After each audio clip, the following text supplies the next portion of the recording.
The man in the expensive gray suit grabbed Emma's hospital discharge papers and tore them in half.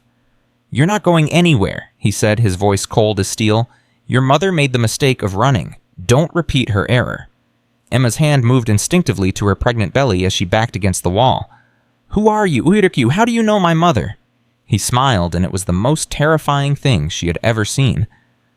"I'm the man who killed her 3 weeks ago in a cabin in Vermont. She screamed your name at the end. And now, Mrs. Hartwell, I need to know exactly what she told you before she died. If you're watching this and want to know how Emma escapes this nightmare, subscribe to my channel right now and follow her story to the very end. Drop a comment below telling me which city you're watching from so I can see how far this story travels around the world." Emma Hartwell felt her knees buckle. "You're lying. My mother died 9 years ago. There was a fire. I saw the ashes." Victor Kane laughed softly. "Catherine Blackwood was many things. Stupid was not one of them. She staged that fire beautifully, fooled everyone, even her own daughter." "Her name was Catherine Hartwell, not Blackwood." "Her married name, yes." Kane stepped closer and Emma pressed herself harder against the wall. "But she was born Catherine Blackwood, and she died Catherine Blackwood, screaming, begging, calling out for a daughter who had no idea she was still alive." Emma's mind refused to process what she was hearing. "This is insane. You're insane. I'm going to call security." "Go ahead." Kane gestured toward the reception desk 20 feet away. "Call them. Tell them a man in a nice suit is asking you questions. See how seriously they take it. And while you're wasting time, my associates outside will be waiting. The parking lot, the bus stop, the coffee shop across the street. We have people everywhere, Mrs. Hartwell. Your mother learned that the hard way." "What do you want from me?" "Documents. Evidence that Catherine stole from very powerful people. She was supposed to have them when we found her, but the cabin was empty, which means she hid them somewhere, or she sent them to someone." He leaned in close enough that Emma could smell his cologne. "You're the only family she had left, so I'm going to ask you once nicely.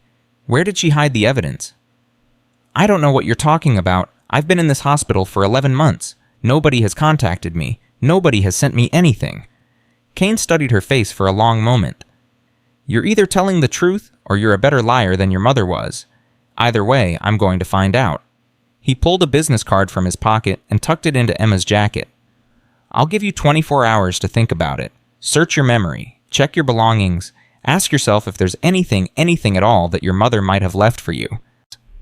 And if I don't find anything, then I'll assume so you're protecting her secrets, and I'll treat you the same way I treated her." He smiled again. 24 hours, Mrs. Hartwell. Don't waste them." He turned and walked out of the hospital lobby, moving with the confidence of a man who had never been told no in his life. Emma stood frozen against the wall, her heart pounding so hard she could feel it in her throat. The baby kicked hard, and she gasped. "Ma'am, are you okay?" A nurse had approached without Emma noticing, young, concerned, completely unaware of what had just happened. "I'm fine," Emma managed. I need to sit down for a minute." "Of course, let me help you to a chair." Emma allowed herself to be guided to a seat in the waiting area, her mind racing. Her mother was alive, had been alive, for 9 years, and now she was dead, murdered by the man who had just threatened Emma's life. It couldn't be true. It had to be some kind of trick, some elaborate scheme to manipulate her. But Kane had known details, her mother's maiden name, the fire, things that weren't public knowledge, and he had said her mother screamed Emma's name at the end. The thought made Emma want to vomit. "Can I get you some water?" the nurse asked. "No, thank you. I just need a minute alone." The nurse nodded and moved away, glancing back with concern. Emma forced herself to think. Kane had given her 24 hours. He expected her to be frightened into cooperation to search her belongings and bring him whatever she found. He didn't expect her to run. But where could she run to? She had $200 from her discharge paperwork. No family, no friends who hadn't abandoned her during her hospitalization, no resources beyond a folder full of pamphlets about shelters and job placement services. And then she remembered. When she had been admitted to Pinewood Psychiatric Hospital 11 months ago, she had been in no condition to process anything. The accident that killed Marcus had left her with a severe concussion, and the trauma had triggered what the doctors called a psychotic break. For the first 3 months, she barely remembered her own name. Her belongings from that night had been stored somewhere. A plastic bag with clothes. Personal effects. Things she had never looked at because she had been too afraid to face the memories. If her mother had sent her something, if there was any truth to what Kane was saying, it would be in that bag. Emma stood up, ignoring the dizziness that swept through her, and walked toward the elevator. The storage room was in the basement. She had been there once before when a social worker had offered to help her sort through her things. She had refused then. Now she had no choice. The basement was quiet. Emma moved through the hallways, checking labels on doors until she found the one marked Patient Storage. Inside, metal shelves lined the walls, each one holding numbered boxes and plastic bags. Her belongings were in slot 247. She found the plastic bag and tore it open with trembling hands. A blouse stained with Marcus's blood. She pushed it aside, fighting back tears. Jeans torn at the knee. Useless. Her wedding ring. She slipped it onto her finger, a small comfort in the midst of chaos. A hospital bracelet from the emergency room. She had worn it for 3 days before being transferred to psychiatric care. And at the bottom, an envelope. Emma's breath caught in her throat. Her name was written on the front in handwriting she would have recognized anywhere. Her mother's handwriting. The same precise letters that had signed every birthday card, every permission slip, every note tucked into her lunchbox when she was a child. "Oh my God," Emma whispered. "Oh my God, oh my God." She tore open the envelope. Inside were 3 things. A letter, a hand-drawn map, and a brass key on a leather cord that smelled faintly of lavender, her mother's favorite scent. After all these years, Emma remembered. The letter was short. "Emma, if you're reading this, something has gone terribly wrong. I'm sorry I couldn't tell you the truth. I'm sorry for all the years of silence, for missing your wedding, for not being there. When Marcus died, for not being there when you needed me most. But I need you to understand that everything I did to protect you. The people who want what I have are dangerous beyond anything you can imagine. They killed your father. They made it look like cancer, but it was poison, Emma. They poisoned him slowly over months because he discovered their secrets. And when I continued his work after he died, they tried to kill me too. I had to disappear. I had to let you think I was dead. Because if they knew I was alive, they would have used you to find me, and I couldn't bear the thought of putting you in danger. Follow the map. Blackwood Farm is yours. It's where I hid everything, including myself. The key opens the cellar door. Inside, you'll find the truth about our family and the evidence that will destroy the people who destroyed us. But you must be careful. Trust no one from your old life. The Ashfords have people everywhere. They've been watching you since before you were born. I love you more than you will ever know. I'm so sorry I couldn't be there to tell you in person. Come find me before it's too late. Mom." Emma read the letter 3 times. Each time the words hit harder. Her father hadn't died of cancer. He had been murdered, and her mother had known. Had spent 9 years gathering evidence while Emma grieved alone, believing both her parents were gone. "You let me think you were dead," Emma whispered to the paper. "You watched me get married. You watched me fall apart. And you didn't say anything. You didn't—" Her voice broke. The baby kicked again, almost as if reminding her that there were more important things than anger right now. Emma looked at the map. It showed roads and landmarks with notes written in the margins about distances and turnoffs. At the center, circled 3 times, were the words Blackwood Farm and an address in Millbrook Springs, Vermont. There was also a route marked in red ink, one that wound through back roads and avoided main highways. Written beside it, "If you're being followed." Her mother had anticipated this, had known that someday someone might come looking for Emma, had prepared an escape route. But Kane was watching the exits. He had people in the parking lot, at the bus stop, everywhere. How was she supposed to get out? And then Emma remembered something else. During her first week at Pinewood, before the medication had stabilized her, she had wandered the hospital in the middle of the night. Lost and confused, she had accidentally discovered a service entrance that maintenance staff used for deliveries. It was on the opposite side of the building from the main lobby. If she could find it again, she might have a chance. Emma stuffed the letter map and key into her jacket pocket. She grabbed her discharge folder, which contained the $200 and a bus schedule. Then she moved quickly through the basement, trying to remember the path she had taken almost a year ago. Left at the boiler room, the sounds of machinery humming. Keep moving. Right at the electrical panel, the smell of dust and old pipes. Don't stop. Straight through the double doors marked authorized personnel only. And there it was. A metal door with a push bar leading to a loading dock behind the building. Emma pushed through and stepped into the cold morning air. The shock of it hit her like a slap after months of climate-controlled hospital rooms. She didn't stop. She walked quickly across the loading dock, down the concrete stairs, and into an alley. She was outside. She was free. But for how long? The bus station was 8 blocks away. Emma walked as fast as her pregnant body would allow. One hand on her belly, the other clutching the strap of her bag. She checked over her shoulder every few seconds, expecting to see Kane or one of his associates. The streets were crowded with ordinary people going about their ordinary lives. A mother pushing a stroller, an elderly man walking a dog, a group of teenagers laughing about something on their phones. None of them knew that a pregnant woman was running for her life among them. Emma reached the bus station at 10:47 a.m. Her hands were shaking as she approached the ticket counter. "One ticket to Millbrook Springs, Vermont," she said. "The next available departure." The clerk, a heavy-set woman with reading glasses perched on her nose, typed something into her computer. "Millbrook Springs, that's a small town, honey. We don't go there directly. Best I can do is Burlington. From there you'd need to find local transportation." "That's fine. How much? $67. Bus leaves at 11:15. Emma paid with cash and took her ticket. She had 28 minutes to wait. 28 minutes during which Kane might realize she was gone and start searching. She found a seat in the corner of the waiting area, positioning herself so she could see both entrances. Her phone buzzed in her pocket and she pulled it out with trembling fingers. Unknown number. The text read, "We know you left through the service entrance. Clever, but not clever enough. Turn around now and we can still do this the easy way." Emma's blood went cold. They were tracking her. Somehow they were tracking her. She looked at her phone. It was the phone the hospital had given her when she was admitted, loaded with apps to help with her recovery. Mental health resources. Meditation guides. Appointment reminders. And probably, she realized now, some kind of tracking software that Kane's people had accessed. Emma stood up, walked to the bathroom, and dropped the phone into the toilet. She watched it sink to the bottom screen, flickering and dying. "Sorry," she whispered to no one in particular, "but I need to disappear." At 11:15, the bus to Burlington began boarding. Emma joined the line of passengers, keeping her head down. She climbed aboard, found a seat near the back, and watched through the window as the station fell away behind them. She had done it. She had escaped. But escape was just the beginning. The bus ride took 7 hours. Emma spent the first 2 watching the road behind them, looking for any sign of pursuit. A black SUV appeared about an hour in, maintaining a steady distance for nearly 40 minutes before finally taking an exit and disappearing. Coincidence? Or had they found her already? Emma's phone was gone, but that didn't mean she was safe. Kane had resources, people, connections. He had found her mother after 9 years of hiding.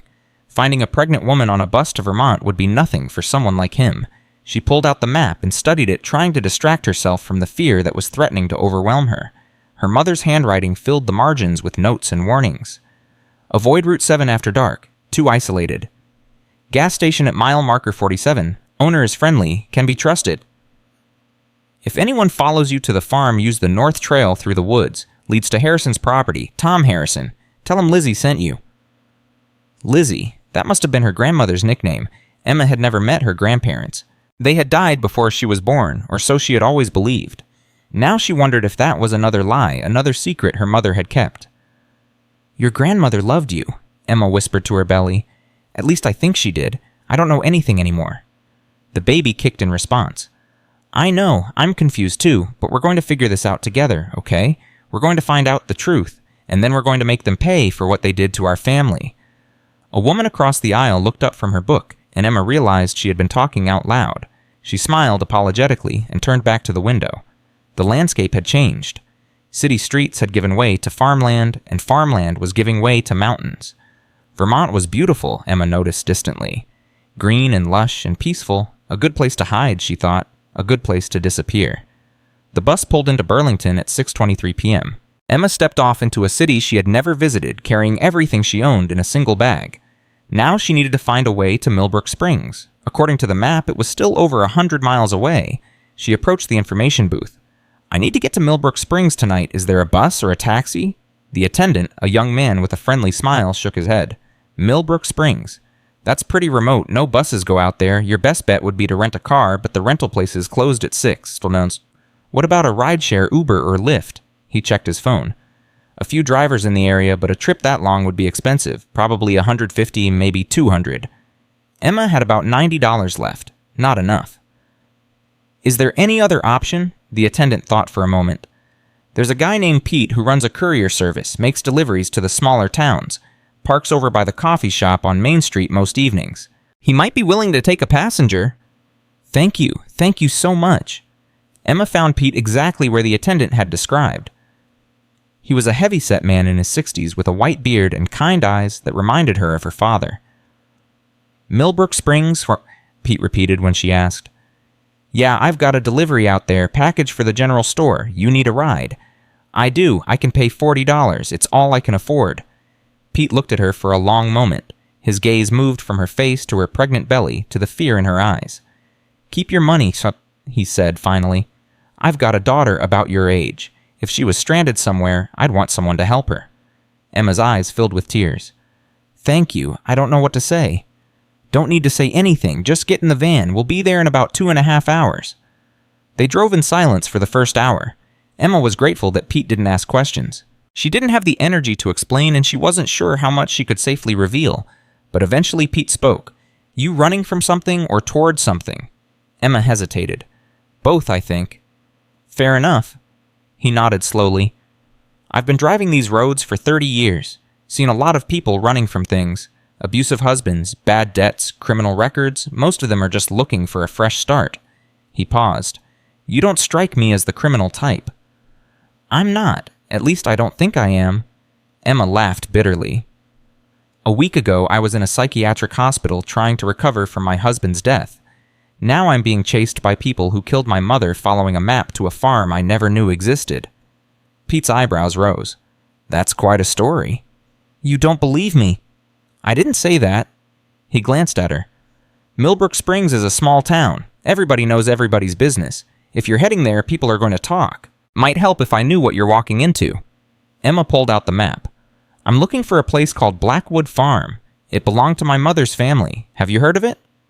Pete's hands tightened on the steering wheel, just slightly, but Emma noticed. Blackwood Farm, he said slowly.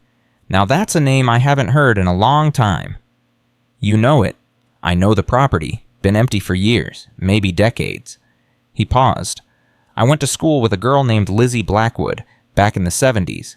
She was something special. Broke a lot of hearts when she left town. Lizzie was my grandmother.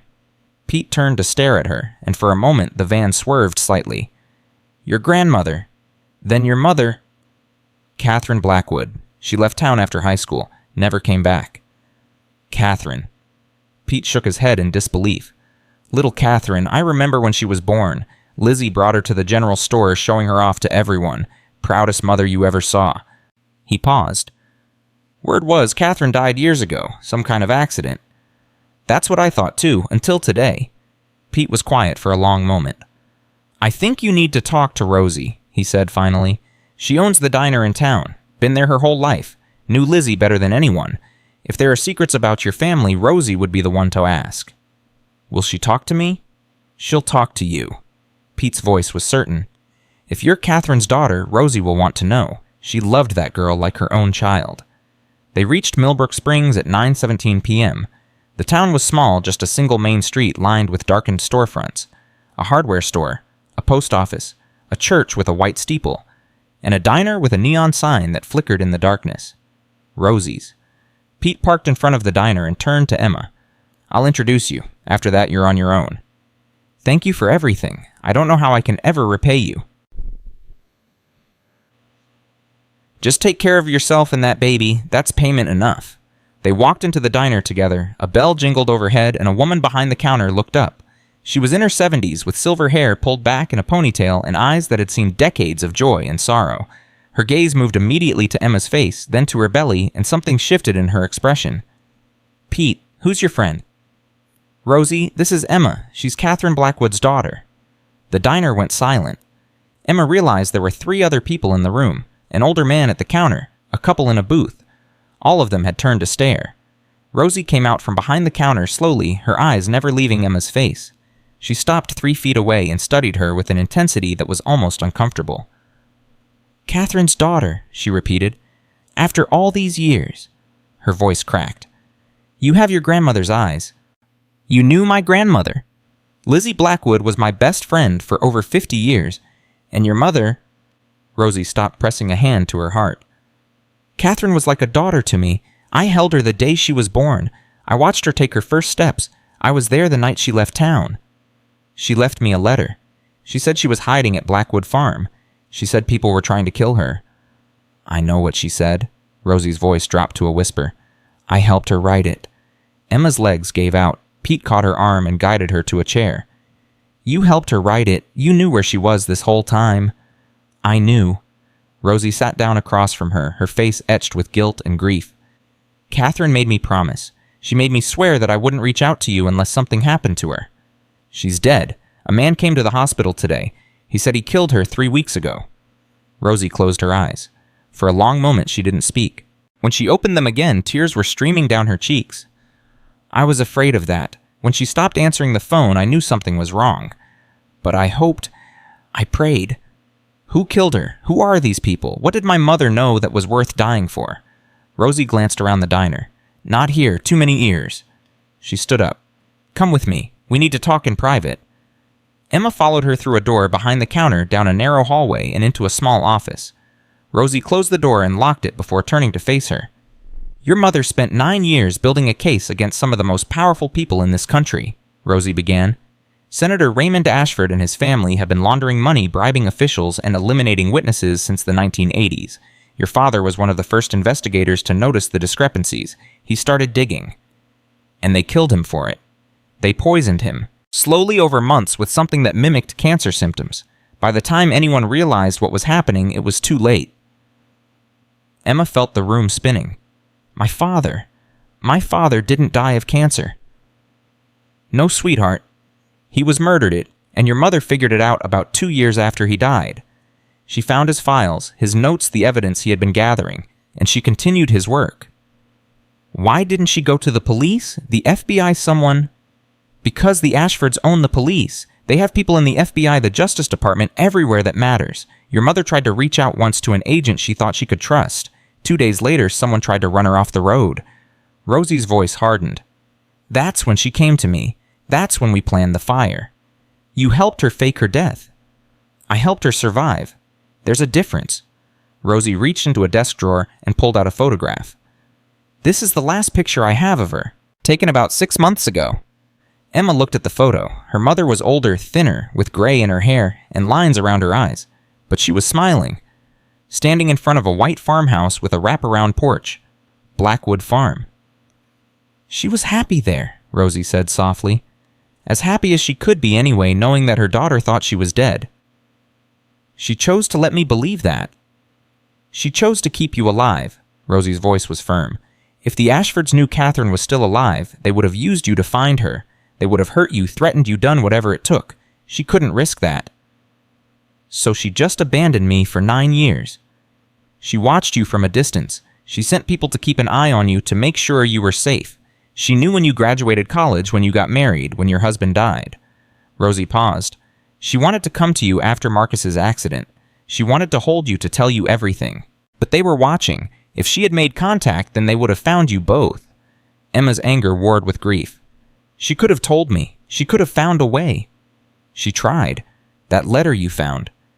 She wrote it 6 months ago, when she first started to suspect that someone was getting close. She sent it to me with instructions to make sure it reached you if anything happened to her. Rosie's eyes were steady. She knew she was running out of time, and she wanted you to have a chance. A chance for what? Rosie reached into the drawer again and pulled out an envelope. A chance to finish what she started. Inside the envelope was a flash drive. This arrived last week, Rosie explained. Before Catherine stopped answering her phone, she sent it with instructions to give it to you. Emma took the flash drive, feeling its weight in her palm. Such a small thing, such a dangerous thing. What's on it? Everything. Bank records, communications, witness statements, photographs. Enough to bring down Raymond Ashford and everyone connected to him. Enough to avenge your father and your mother. Why didn't she just release it herself? Send it to the media? Put it online? Something? Because she was gathering more. There was someone else involved. Someone higher up than Ashford, and she was trying to identify them before she went public. She wanted the whole network, not just one corrupt senator. Rosie's expression darkened. But she ran out of time. Emma stared at the flash drive. The man who killed her, Victor Kane. He said she was supposed to have documents when they found her. He's looking for the evidence. The flash drive is a copy. The originals are still at Blackwood Farm, hidden in the root cellar. That's what Kane really wants. Then we need to get there before he does. Rosie nodded. I've got a truck out back. I can take you tonight. Why are you helping me? You barely know me. I knew your grandmother for 50 years. I knew your mother since the day she was born. I watched your family get destroyed by people who think they're above the law. Rosie's voice was fierce.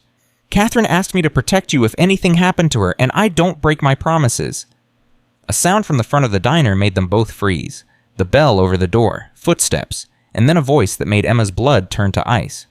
Rosie, are you here? I'm looking for a woman who came in a few minutes ago, pregnant, traveling alone. I believe she might be a danger to herself, and I'm concerned for her well-being. Victor Kane. Rosie grabbed Emma's arm.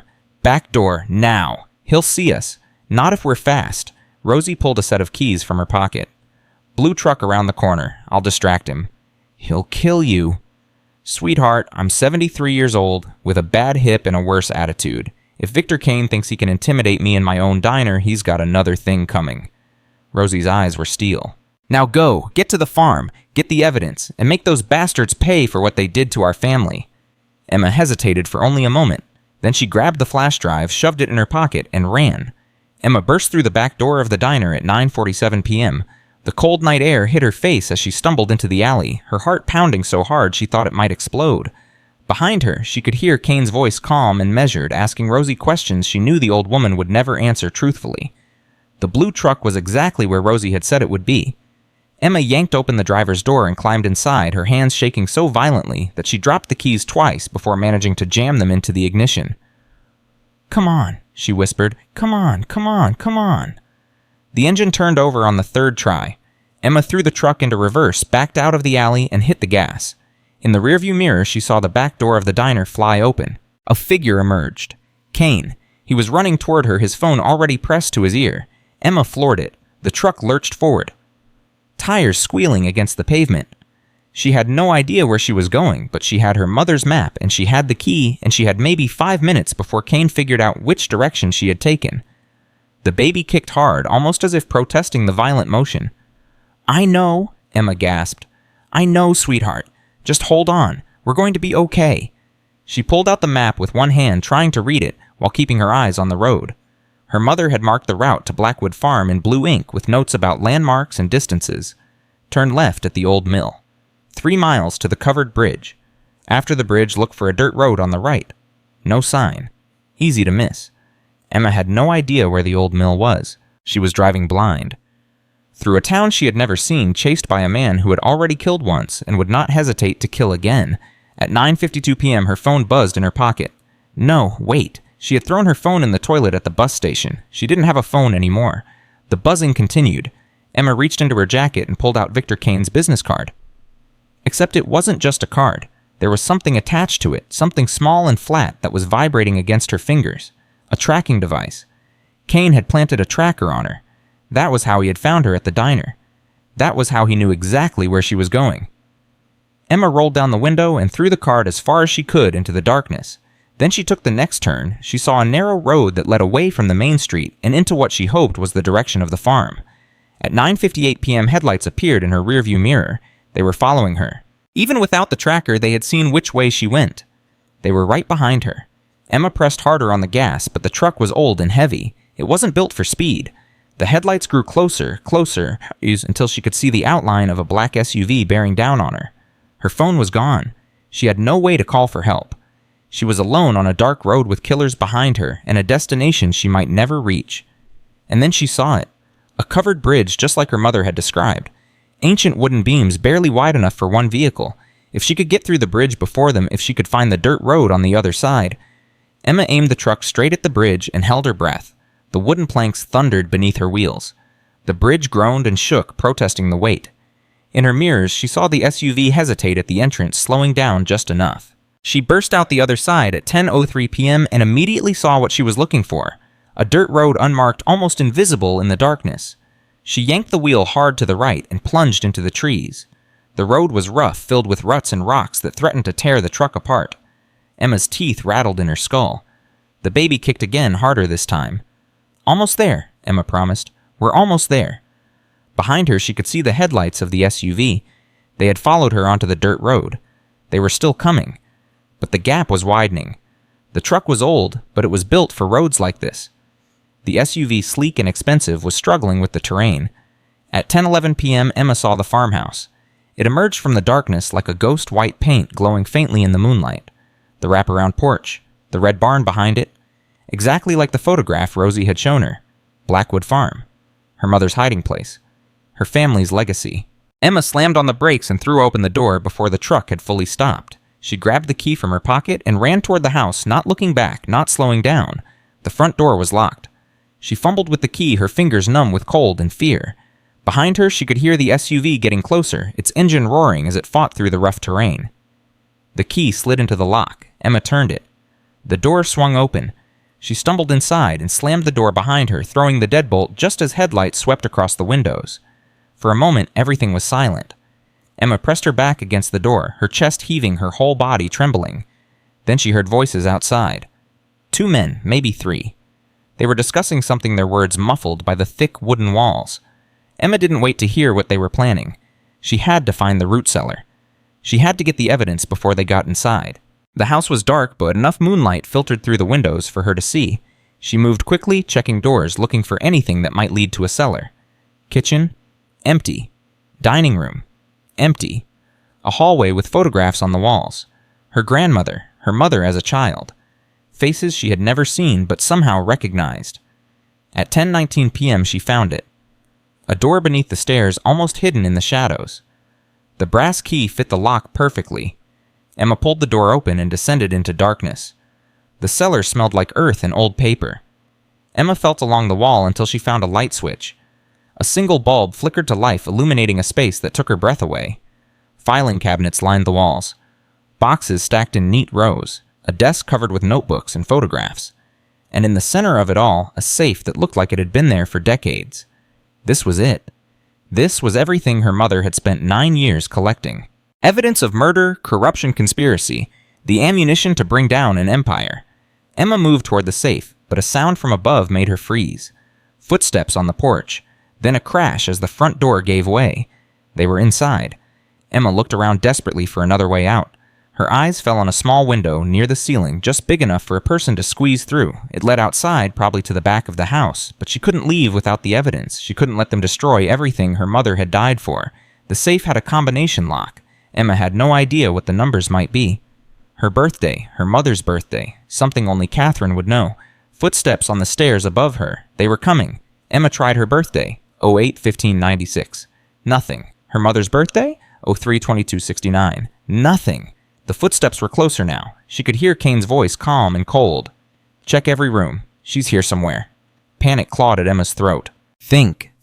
What would her mother have used? And then she remembered the letter. The date at the bottom. The day her mother had written it, knowing she might not survive. 09-03-24. Emma spun the dial with trembling fingers. 09-03-24. The safe clicked open at 10:27 p.m. Inside were folders thick with documents. Photographs, USB drives, a handgun with a full magazine, and a note in her mother's handwriting. Emma, if you've made it this far, I'm so proud of you. Take everything. Trust no one except Rosie and Tom Harrison. The man who killed your father is not Ashford. He's just the puppet. The real monster is closer than you think. I love you, Mom. Emma grabbed the gun first. She had never fired a weapon in her life, but she had seen enough movies to know how to take off the safety. Then she stuffed the folders and USB drives into a canvas bag she found hanging on the wall. She moved quickly, her hands steady now, her fear transforming into something harder, something colder. The cellar door burst open at 10:31 p.m. Victor Kane stood at the top of the stairs, silhouetted against the light from the hallway. 2 men flanked him, both holding weapons. Mrs. Hartwell, Kane said, his voice almost friendly. I have to admit, you've surprised me. I didn't expect you to make it this far. Emma raised the gun, pointing it directly at his chest. Don't come any closer. Kane laughed softly. You've never fired a gun in your life. I can see it in the way you're holding it. Your hands are shaking. Your finger isn't even on the trigger properly. Try me. Put the weapon down, Emma. Let's talk like civilized people. You have something I want. I have something you want. What could you possibly have that I want? Kane smiled. Your mother. Emma's blood turned to ice. You said she was dead. I said I killed her. I didn't say she died. Kane descended 1 step, his hands raised in a gesture of false peace. Catherine Blackwood is alive. Barely. She's in a private medical facility under my personal care. Gunshot wound to the chest. Very serious. Without proper treatment, she'll be dead within 48 hours. You're lying? Am I? Kane pulled out his phone and held it up. The screen showed a video, a woman in a hospital bed, tubes and wires attached to her body. Her face was pale, her eyes closed, but Emma recognized her instantly. Her mother, alive. "That video was taken 6 hours ago," Kane said. "She's been asking for you, calling your name in her sleep. It's quite touching, really." He took another step down. "Here's my offer. Give me the evidence, all of it, and I'll take you to her. You can be with her when she dies, or when she recovers, depending on how cooperative you are." Emma's mind was racing. If her mother was alive, everything changed. But could she trust anything Kane said? "How do I know that video is real? How do I know she's not already dead?" "You don't." Kane shrugged. "But you don't have any other options, do you? You can shoot me, but my men will kill you before you hit the ground. You can try to run, but there's nowhere to go, or you can take a chance. Give me what I want, and maybe, just maybe, you get your mother back." At 10:38 p.m., Emma made her decision. She lowered the gun slowly, keeping her eyes on Kane. "Fine, you win. Take the evidence." Kane smiled triumphantly. "Smart girl. Drop the bag and step away from the safe." Emma set the canvas bag on the ground and moved to the side. Kane gestured to one of his men, who descended the stairs and began examining the contents of the bag. "It's all here," the man confirmed. "Documents, photos, drives, everything." "Excellent." Kane turned back to Emma. "Now the gun, please." Emma hesitated. The gun was her only protection. Without it, she was completely at Kane's mercy. "The gun, Mrs. Hartwell. Don't make this harder than it needs to be." Slowly, Emma bent down and placed the gun on the floor. One of Kane's men stepped forward and picked it up. "Good." Kane descended the rest of the stairs and stood in front of her close enough that she could see the coldness in his eyes. "You know your mother was just as stubborn as you are. She held out for 3 weeks before we found her. Moved from location to location, always one step ahead. It was almost impressive." "What did she ever do to you? Why destroy our family?" "Your mother?" Kane laughed. "She didn't do anything to me personally. She was just a problem that needed to be solved. Your father was the one who started all this. He couldn't leave well enough alone. Had to keep digging, keep asking questions. And when we eliminated him, we assumed that would be the end of it. We didn't expect his wife to pick up where he left off." "You murdered him." "We removed an obstacle. There's a difference." Kane glanced at his watch. "But enough reminiscing. We have a schedule to keep. My employer is very eager to see this evidence destroyed." "Your employer? I thought you worked for Ashford." Something flickered in Kane's eyes, a hint of amusement. "Senator Ashford is useful, but he's not the one giving orders. He never was." "Then who is?" Kane smiled.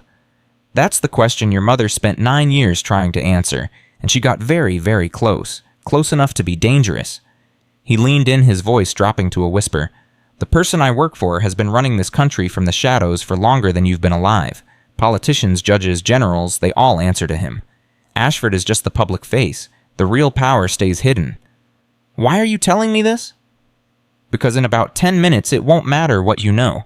You'll be joining your mother in that medical facility, and neither of you will ever leave." Kane straightened up. "But I like you, Emma. You've got spirit, so I'll give you a choice. Come quietly and I'll make sure your mother gets the treatment she needs. Fight and I'll let her die slowly while you watch." At 10:45 p.m., the cellar window shattered. A canister flew through the opening and landed at Kane's feet, hissing and spewing thick white smoke. Within seconds, the entire cellar was filled with choking fog. Emma dropped to the ground, covering her mouth and nose with her jacket. She could hear shouting gunfire, the sounds of a violent struggle above her head. A hand grabbed her arm. She tried to pull away, but the grip was firm. "Emma, it's me, it's Rosie, don't fight me, Rosie. Rosie was here." Emma allowed herself to be pulled through the smoke toward the broken window. Strong hands lifted her up and pushed her through the opening. She tumbled onto the ground, outside, gasping for fresh air. "Move," a man's voice commanded. "Get to the barn, now." Emma stumbled to her feet and ran. Rosie was beside her, moving faster than a 73-year-old woman should have been able to move. Behind them, the sounds of chaos continued. They reached the barn at 10:48 p.m. The door was already open. Inside, a man was waiting. He was in his 70s with weathered skin and sharp eyes. He held a rifle in his hands with the easy confidence of someone who had used it many times before. "Tom Harrison," Rosie said breathlessly. "This is Emma, Catherine's daughter." Tom nodded once. "I know who she is. We don't have much time. My son is holding them off, but he can only do so much." "Your son?" Danny, he came back from Afghanistan last year, still has friends in useful places. Tom gestured deeper into the barn. There's a tunnel under the hay, leads out to the north pasture. From there you can get to my property. My wife is waiting with a car. What about the evidence? Emma grabbed Rosie's arm. I had to leave it in the cellar. Kane has everything. Somebody... Rosie reached into her coat and pulled out a flash drive. The same flash drive she had given Emma at the diner. He has copies. The originals are right here. And here. She tapped her head. I've been helping Catherine organize this evidence for 9 years. I know every detail, every name, every transaction. They can destroy every piece of paper and it won't matter. The truth lives in my memory. They'll come after you. Let them try. Rosie's eyes were fierce. I've been waiting 30 years for a chance to make these bastards pay. I'm not going to run now. Tom moved toward a pile of hay in the corner. Tunnel's under here. Emma, you go first. Rosie and I will follow. Emma hesitated. Kane said my mother's alive. He showed me a video. She's in some kind of medical facility. Tom and Rosie exchanged a look. We heard the same thing? Tom said quietly. Danny's been tracking communications for the past week. There's a private hospital about 60 miles from here outside Montpelier. Very exclusive. Very secure. The kind of place where powerful people hide things they don't want found. You think she's there? I think it's possible, but right now our priority is getting you somewhere safe. Once we regroup, we can talk about rescue operations. I'm not leaving without her. Emma. Rosie took her hands, her grip warm and steady. Your mother spent 9 years keeping you safe. She would never forgive me if I let you walk into a trap. We need time to plan to gather resources. Danny has contacts who can help, but we can't do any of that if we're dead. At 10:54 p.m., an explosion rocked the farmhouse. The ground shook. Flames shot up into the night sky. Emma turned to see the place where her mother had hidden for nearly a decade crumbling into an inferno. They're destroying the evidence, she whispered. Let them, Rosie said grimly. They're destroying copies. Copies we can recreate, but they can never destroy what we know. She pulled Emma toward the tunnel entrance. Now move, before they realize we're gone. The tunnel was narrow and dark, barely tall enough to crawl through. Emma went first, her hands and knees scraping against packed earth. Behind her, she could hear Rosie's labored breathing. The baby kicked harder than ever before. I know, Emma whispered into the darkness. I know you're scared. I'm scared too. But we're going to make it. We're going to find your grandmother, and we're going to end this. I promise. The tunnel seemed to go on forever. Emma's arms ached. Her knees were raw. The air grew thin and stale the deeper they went. At 11:07 p.m., she saw light ahead. She emerged into a field gasping for breath. The night air was cold and clean after the suffocating tunnel. Behind her, Rosie and Tom climbed out, both of them covered in dirt. In the distance, Blackwood Farm was burning. The car's this way, Tom said, already moving. We need to be gone before they start searching the perimeter. They ran. Emma's pregnant body protested every step, but she forced herself to keep going. Her mother was alive. Her mother was out there somewhere, wounded and alone, and Emma would not rest until she found her. At 11:14 p.m., they reached Tom's property. A woman was waiting beside an old station wagon, her face tight with worry. Martha, this is Emma, Tom said quickly. We need to go, now. Martha didn't ask questions. She simply opened the car door and gestured for everyone to get inside. Emma slid into the back seat, Rosie beside her. Tom took the front passenger seat, his rifle across his lap. Martha started the engine and pulled onto a dirt road heading away from the flames. Where are we going? Emma asked. I have a cabin, Martha said. 20 miles from here, off the grid. No electricity, no running water, but no one knows about it except family. We can hide there while Danny gets more information. What about Kane?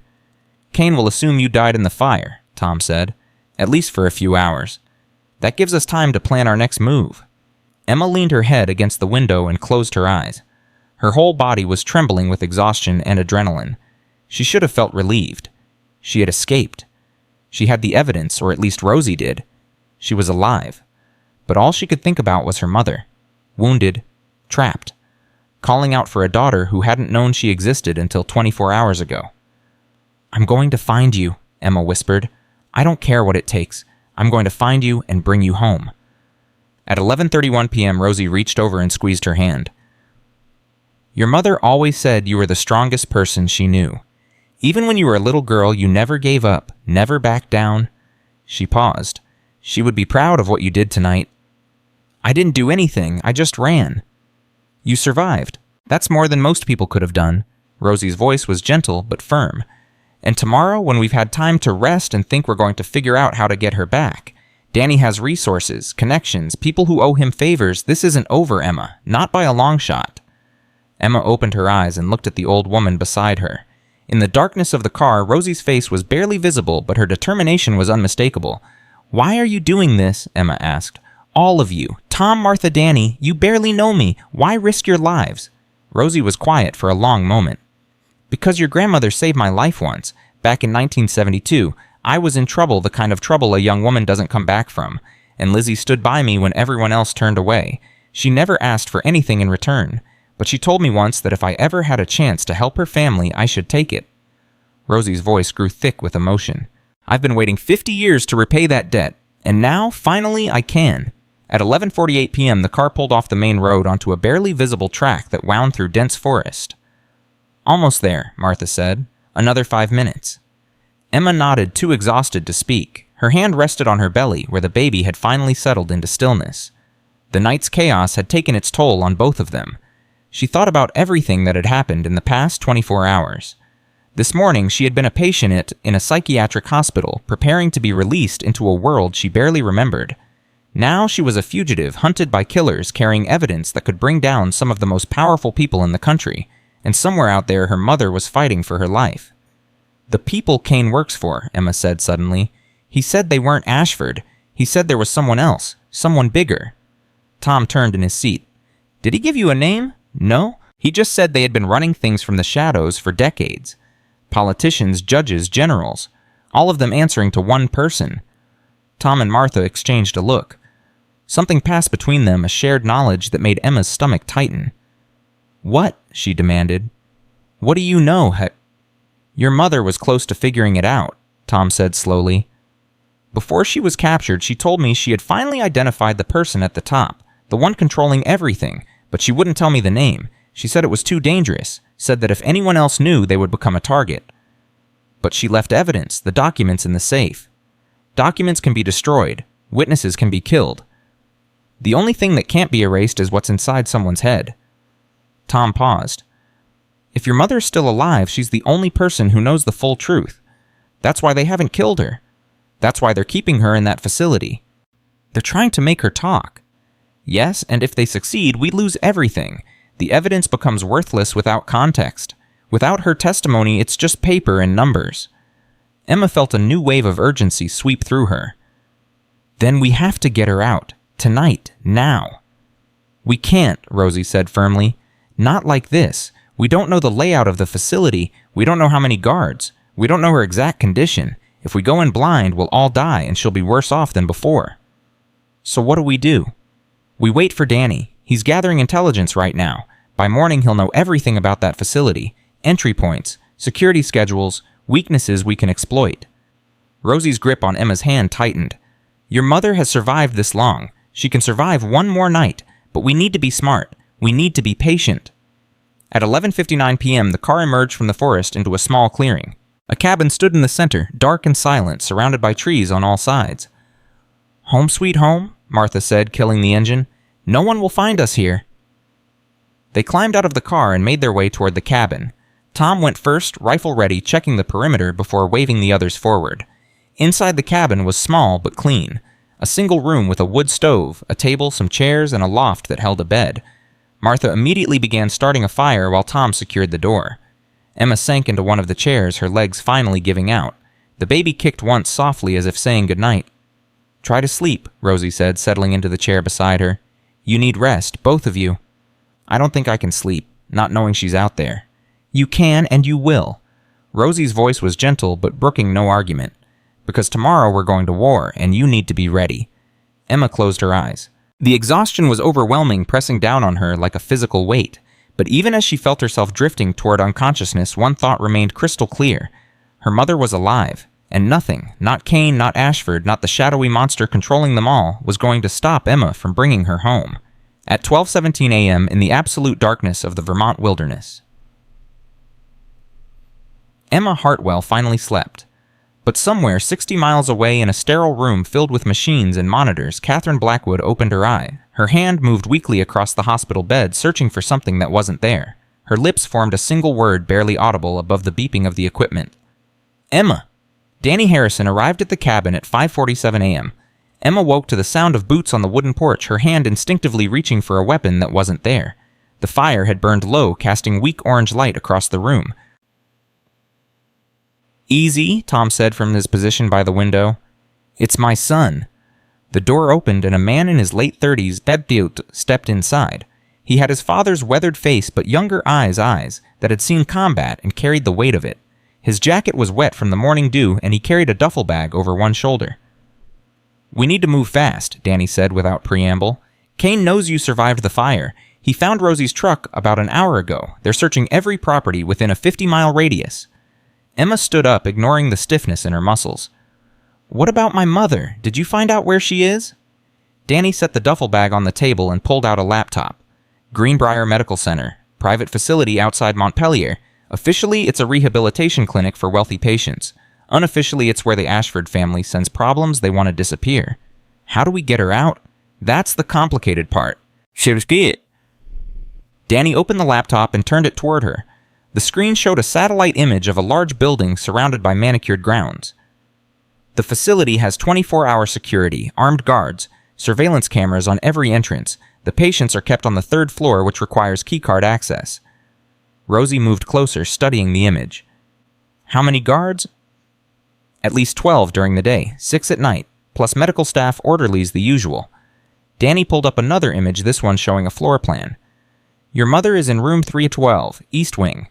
The good news is that the East Wing has an emergency exit that leads to a service corridor. The bad news is that the corridor is monitored by cameras and requires a code to access. Do you have the code? Danny smiled grimly. I have a friend who works maintenance there. He owes me from Kandahar. He's willing to disable the cameras for exactly 7 minutes starting at 3:00 a.m. tonight. After that, we're on our own. Tom stepped forward, his face serious. That's not much time to get and find Catherine and get out. It's all we've got. Danny looked at Emma. There's something else you need to know. My contact says your mother has been asking for you, constantly. She's refused to cooperate with whoever's questioning her, but she's weak. The gunshot wound was serious. She's lost a lot of blood, and they haven't been giving her proper treatment. They're letting her die slowly. They're using her condition as leverage, trying to break her. Danny's jaw tightened. We get her out tonight, or we don't get her out at all. At 6:23 a.m., Martha served coffee and bread, insisting that everyone eat before the planning began. Emma forced herself to swallow a few bites, though her stomach was twisted with anxiety. I'm coming with you, she said when Danny began outlining the rescue plan. Everyone in the room turned to look at her. Absolutely not, Rosie said firmly. You're 6 months pregnant. You've been through trauma. You have no training. She's my mother. And she would never forgive any of us if we let something happen to you or that baby. Rosie's voice softened but remained insistent. Emma, I understand. I do, but you would be a liability in there. You would slow us down and put everyone at risk. Then what am I supposed to do? Sit here and wait while other people risk their lives for my family. Danny held up a hand. There might be a middle ground. We need a driver, someone to wait with the vehicle and be ready for a fast extraction. The facility is on the outskirts of town, surrounded by forest. If something goes wrong, we'll need to move quickly. I can do that. Can you drive a stick shift under pressure while possibly being chased by armed men? Emma thought about her escape from the diner, the chase through the dark roads, the covered bridge. Yes, I can do that. Danny studied her for a long moment. All right, you're the driver, but you stay in the vehicle at all times. No matter what you hear or see, you do not leave that car. Understood? Understood. At 8:15 a.m., Danny spread maps and documents across the table and began the detailed briefing. The plan was risky but straightforward. They would approach the facility from the north using a maintenance road that wasn't heavily monitored. At exactly 2:55 a.m., Danny's contact would disable the East Wing cameras. Danny and Tom would enter through the service corridor while Rosie created a distraction at the main entrance. What kind of distraction? Emma asked. Rosie smiled, and there was something fierce in her expression. I'm a 73-year-old woman with chest pains. What emergency room turns away a potential heart attack victim? They'll recognize you. They'll recognize a frightened old woman who needs help. By the time they figure out who I really am, we'll be long gone. The hours crawled by. Emma tried to rest, but couldn't. Every time she closed her eyes, she saw her mother's face, pale and drawn in that hospital bed. She saw Kane's cold smile. She saw the farmhouse burning. At 11:47 a.m., Danny received a text message that made his face go pale.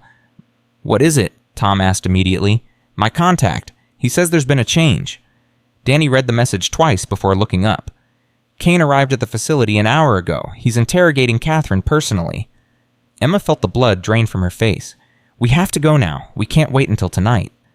"If we go now, we go in blind. No camera blackout, no element of surprise. We'd be walking into a trap." "If we wait, he might kill her." "He won't kill her, not yet."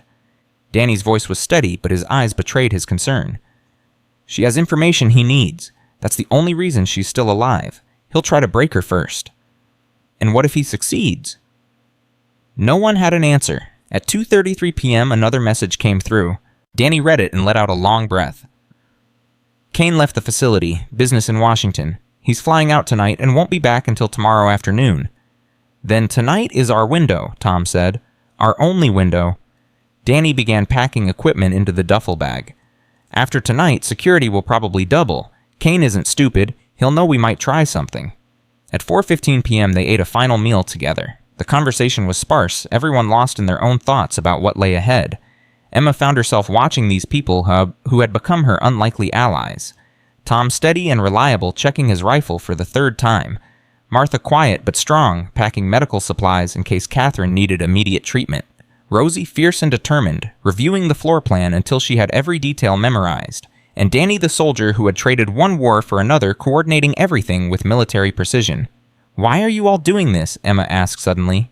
"You barely know me. You don't owe me anything." Danny looked up from his work. "When I was in Afghanistan, my unit got ambushed. 7 of us pinned down no backup running out of ammo. A group of local villagers risked their lives to help us escape. They didn't know us. They didn't owe us anything. But they understood that sometimes you have to fight for what's right even when it's not your fight. And this is right. Your mother has spent 9 years gathering evidence against people who have been destroying lives for decades. Politicians, businessmen, military leaders, all of them connected to a network of corruption that goes deeper than anyone imagines. If we can get her out, if we can get that evidence to the right people, we can take down the whole rotten structure." Danny's voice hardened. "So yeah, this is right." At 7:52 p.m., they loaded into 2 vehicles. Emma rode with Danny in a dark SUV that had been modified for off-road driving. Tom and Martha took a pickup truck that would serve as backup. Rosie would follow in her own car, approaching the facility from a different direction to avoid suspicion. The drive took almost 2 hours. They avoided main highways, sticking to back roads that wound through dense forest. Emma watched the darkness outside her window, her hand resting on her belly. The baby was still tonight, quieter than usual, as if she too understood the gravity of what was coming. At 9:38 p.m., Danny's phone rang. "Yeah." He listened for a moment, his expression unchanging. "Understood. We proceed as planned." "What was that?" "Confirmation from my contact. Everything is set for 3:30 a.m. He's also given us some new information." Danny glanced at her. "There's a second patient on the East Wing, someone who arrived 3 days ago. Male approximately 45 years old, brought in under heavy guard." "Who is he?" "My contact doesn't know, but whoever he is, he's important. The guards check on him every 20 minutes. Emma felt a chill run down her spine. Another prisoner, another victim of the Ashford network, or something else entirely, at 11:15 p.m. They reached the rendezvous point, an abandoned gas station about 3 miles from the facility. Tom and Martha were already there, their truck hidden behind the crumbling building. "Any changes?" Tom asked as Danny climbed out of the SUV. "Kane is confirmed on a flight to D.C., won't land until after midnight. That gives us a clear window." Danny checked his watch. "We have almost 4 hours. I suggest we rest while we can." No one slept. At 1:45 a.m., they began final preparations. Danny distributed communication devices and reviewed the plan one more time. Everyone knew their role. Everyone understood the risks. "If something goes wrong," Danny said, looking at Emma directly, "you drive. Don't wait for us. Don't try to help. Just get out and go to the address I programmed into the GPS. There's a journalist there, Sarah Chen. She's been investigating Ashford for years. Give her the flash drive and tell her everything you know." "I'm not leaving without my mother." "If we're not out by 3:15, your mother is already gone, and the only thing you can do for her then is make sure her work wasn't in vain. At 2:47 a.m. they moved into position. Emma sat behind the wheel of the SUV parked on a service road that offered a clear view of the facility's east wing. Through the darkness, she could see the building, a massive structure that looked more like a prison than a hospital. Lights glowed in a few windows, but most of the building was dark. Her mother was in there somewhere. Room 312, east wing, 3rd floor. So close. So impossibly far. At 2:55 a.m., Danny's voice crackled through the communication device in her ear. "Rosie, you're up." From her position, Emma couldn't see the main entrance, but she could imagine what was happening. Rosie stumbling through the front doors, clutching her chest, crying out for help. The night staff rushing to assist her, their attention diverted from the security monitors. At 2:58 a.m., Danny spoke again. "Camera's going dark in 2 minutes. Tom, you ready?" "Ready." "Remember, we have exactly 7 minutes once we're inside, not a second more." At 3:30 a.m., the East Wing cameras went offline. Emma watched as 2 shadows emerged from the trees and moved toward the service entrance. Danny and Tom, moving with practiced efficiency, slipped through the door and vanished inside. The seconds ticked by like hours. At 3:02 a.m., Danny's voice came through barely above a whisper. "We're in the corridor, moving to the stairwell." Emma gripped the steering wheel, her knuckles white. At 3:04 a.m. "3rd floor? Heading to room 312? Please, Emma thought, please let her be alive. Please let her be okay. At 3:05 a.m., Danny's voice changed. Urgent. Alarmed. "We have a problem. Room 312 is empty." Emma's heart stopped. "What do you mean, empty?" "The bed is made. No equipment. No patient. She's not here." "That's impossible. Your contact said—" "I know what he said. She's been moved. Recently. The sheets are still warm." Tom's voice cut in. "Danny, we've got company. 2 guards coming up the east stairwell." "How long?" 30 seconds, maybe less. At 3:06 a.m., Emma heard sounds of a struggle through her earpiece. Grunts, impacts, then silence. Guards neutralized. Danny reported, breathing hard. "But someone's going to notice they're not responding to check-ins. We need to find Catherine and get out. Now." Where would they have moved her? "There's a basement level, subfloor. My contact mentioned it once, said it was off limits to regular staff." A pause. "That's where we'll find her?" "You only have 4 minutes left on the camera blackout." "I know." At 3:07 a.m., Emma heard them moving again. Footsteps on concrete. A door opening. Stairs descending. And then Danny's voice filled with something Emma had never heard from him before. Shock. "Oh my God. What is it, Danny? What do you see?" "It's not just Catherine. There are at least a dozen people down here, all of them in cells, all of them." His voice trailed off. "Danny, some of them have been here for years. I can see dates on the walls, names scratched into the concrete. This isn't a hospital, it's a prison." At 3:08 a.m., Rosie's voice came through strained and urgent. "I can't keep this up much longer. They're starting to ask questions. One of the nurses recognized me from somewhere. 2 more minutes, Rosie. Just hold on." "I'll try." At 3:09 a.m., Danny found her. "Emma, I've got your mother. She's alive. She's weak, but she's alive." Tears streamed down Emma's face. "Get her out. Please, just get her out." "We're moving. Tom, clear us a path to the service corridor." "On it." At 3:10 a.m., alarms began to sound. The peaceful silence of the night shattered into chaos. Sirens wailed. Lights flooded the grounds. Emma saw guards running toward the building from every direction. "They know we're here," Tom shouted. "East entrance is compromised. We need another way out." "The garage, service level. There should be ambulances." At 3:11 a.m., Emma heard gunfire through her earpiece. "Tom's hit," Danny yelled. "Shoulder wound. He can still move, but we're pinned down." "I'm coming in." "No stay in the vehicle. That's an order." "You need help." "What we need is an extraction point that isn't surrounded by guards." Danny's voice was strained. He was carrying someone. Catherine. He was carrying Emma's mother. "There's a loading dock on the south side. If you can get there in the next 3 minutes, we might have a chance." Emma threw the SUV into gear and floored it. The vehicle lurched forward, tires spraying gravel as she tore down the service road. She had never driven this fast in her life. The baby kicked violently, protesting the sudden motion, but Emma couldn't stop, wouldn't stop. At 3:13 a.m., she reached the south side of the building. The loading dock was there, just like Danny had described. A large metal door, currently closed, with a ramp leading down to ground level. "I'm in position," Emma said into her communicator. "Where are you?" "Coming through now? Be ready." The metal door burst open, and Danny emerged carrying a woman over his shoulder. Behind him, Tom stumbled his left arm, hanging limp blood soaking through his jacket. Emma threw open the back door of the SUV. Get in, get in. Danny laid Catherine gently on the back seat. She was conscious, but barely, her eyes flickering open and shut, her breathing shallow and labored. Mom? Emma twisted around, reaching for her mother's hand. Mom, it's me. It's Emma. Catherine's eyes opened, focused. For a moment, recognition flickered across her face. Emma? My baby. You came. I came. I'm here. We're getting you out. Tom practically fell into the passenger seat. Go. We've got guards coming from the north. Emma slammed her foot on the accelerator. The SUV shot forward, bouncing over uneven ground as Emma aimed for the tree line. Behind them, she could see headlights, multiple vehicles. Pursuit. Rosie, where are you? Danny shouted into his communicator. On my way. Had to make a creative exit from the ER. I'll meet you at the secondary rendezvous. At 3:17 a.m., Emma drove into the forest. The trail was narrow, barely visible in the darkness. Branches scraped against the sides of the vehicle. The SUV bounced and shuddered over roots and rocks. But Emma didn't slow down. Couldn't slow down. They're still behind us, Tom reported, twisting to look through the rear window. 3 vehicles, maybe 4. The bridge? Danny said. There's an old covered bridge about 2 miles ahead, single lane. If we can get across and disable it behind us. How do we disable a bridge? Danny pulled something from his duffel bag. Emma caught a glimpse of wires in a small box with a blinking light. I came prepared. At 3:22 a.m., they reached the bridge. It was ancient wooden, barely wide enough for the SUV to pass through. Emma didn't hesitate. She drove onto the wooden planks at full speed, the structure groaning under the weight. They burst out the other side just as the first pursuit vehicle entered the bridge behind them. Keep driving, Danny yelled. He pressed a button on the small box.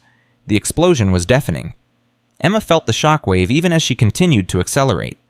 In the rearview mirror, she saw the bridge collapse, taking the lead pursuit vehicle with it.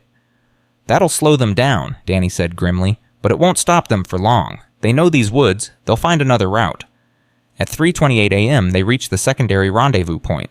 Rosie was already there, standing beside her car with a medical bag in her hands. When she saw Catherine, her face crumpled with emotion.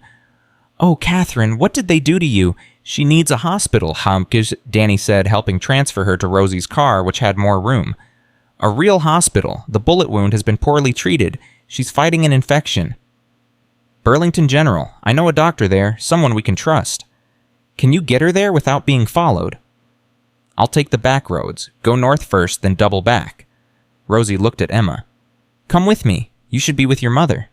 Emma hesitated. Every fiber of her being wanted to stay with Catherine, to hold her hand, to never let her out of sight again. But something was nagging at her. Something Danny had said.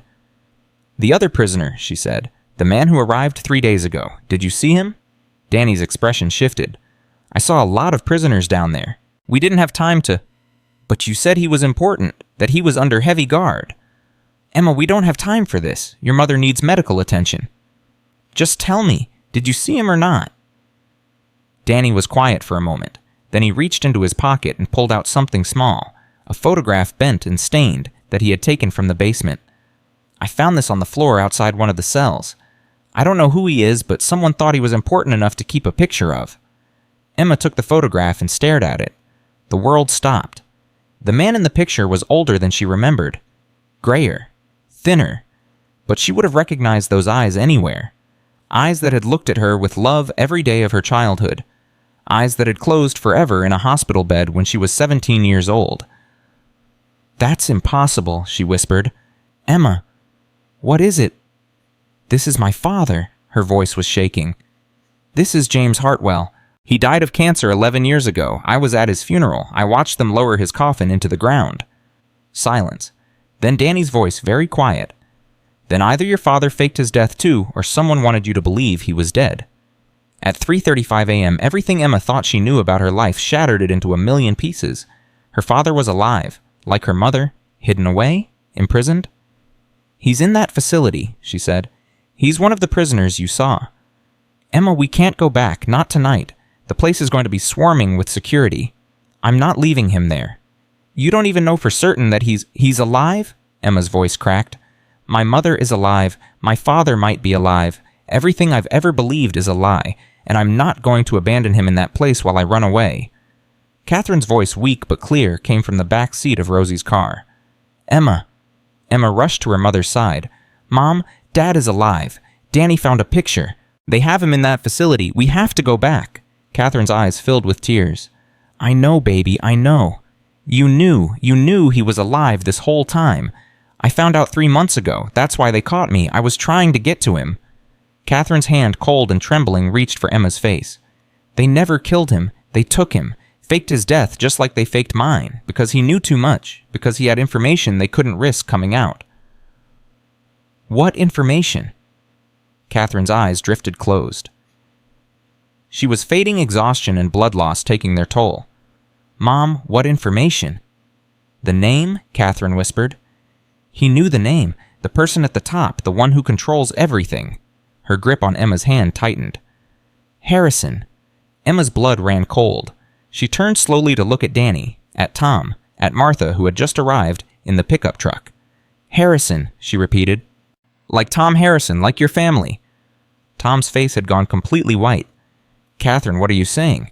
Not you, Tom. Catherine's voice was barely audible now. Your brother, Michael. At 3:41 a.m., the truth emerged from the shadows. Tom Harrison had a brother, Michael Harrison, a man who had left Millbrook Springs 40 years ago and built an empire in the shadows, a man who had connections to every level of government, business, and military, a man who had been the invisible hand behind the Ashford family's rise to power. That's impossible, Tom said, but his voice was hollow. Michael died in 1989. There was a car accident. They never found the body, but... There was no accident, Catherine said. Michael Harrison is alive. He's been running the network for decades. And when James started investigating when he got too close to the truth, Michael ordered him eliminated. But James was smart. He left a dead man's switch. Evidence that would go public if he was killed. So they took him instead, locked him away, tried to find the switch and disable it. And the cancer. Staged. All of it. They replaced James with a body that looked enough like him, pumped it full of chemicals to mimic cancer symptoms, and let you watch him die. Catherine's eyes opened again, fixed on Emma with fierce intensity. But he's alive. Your father is alive. And I swear to you, I was going to get him out. I was going to bring him home to you.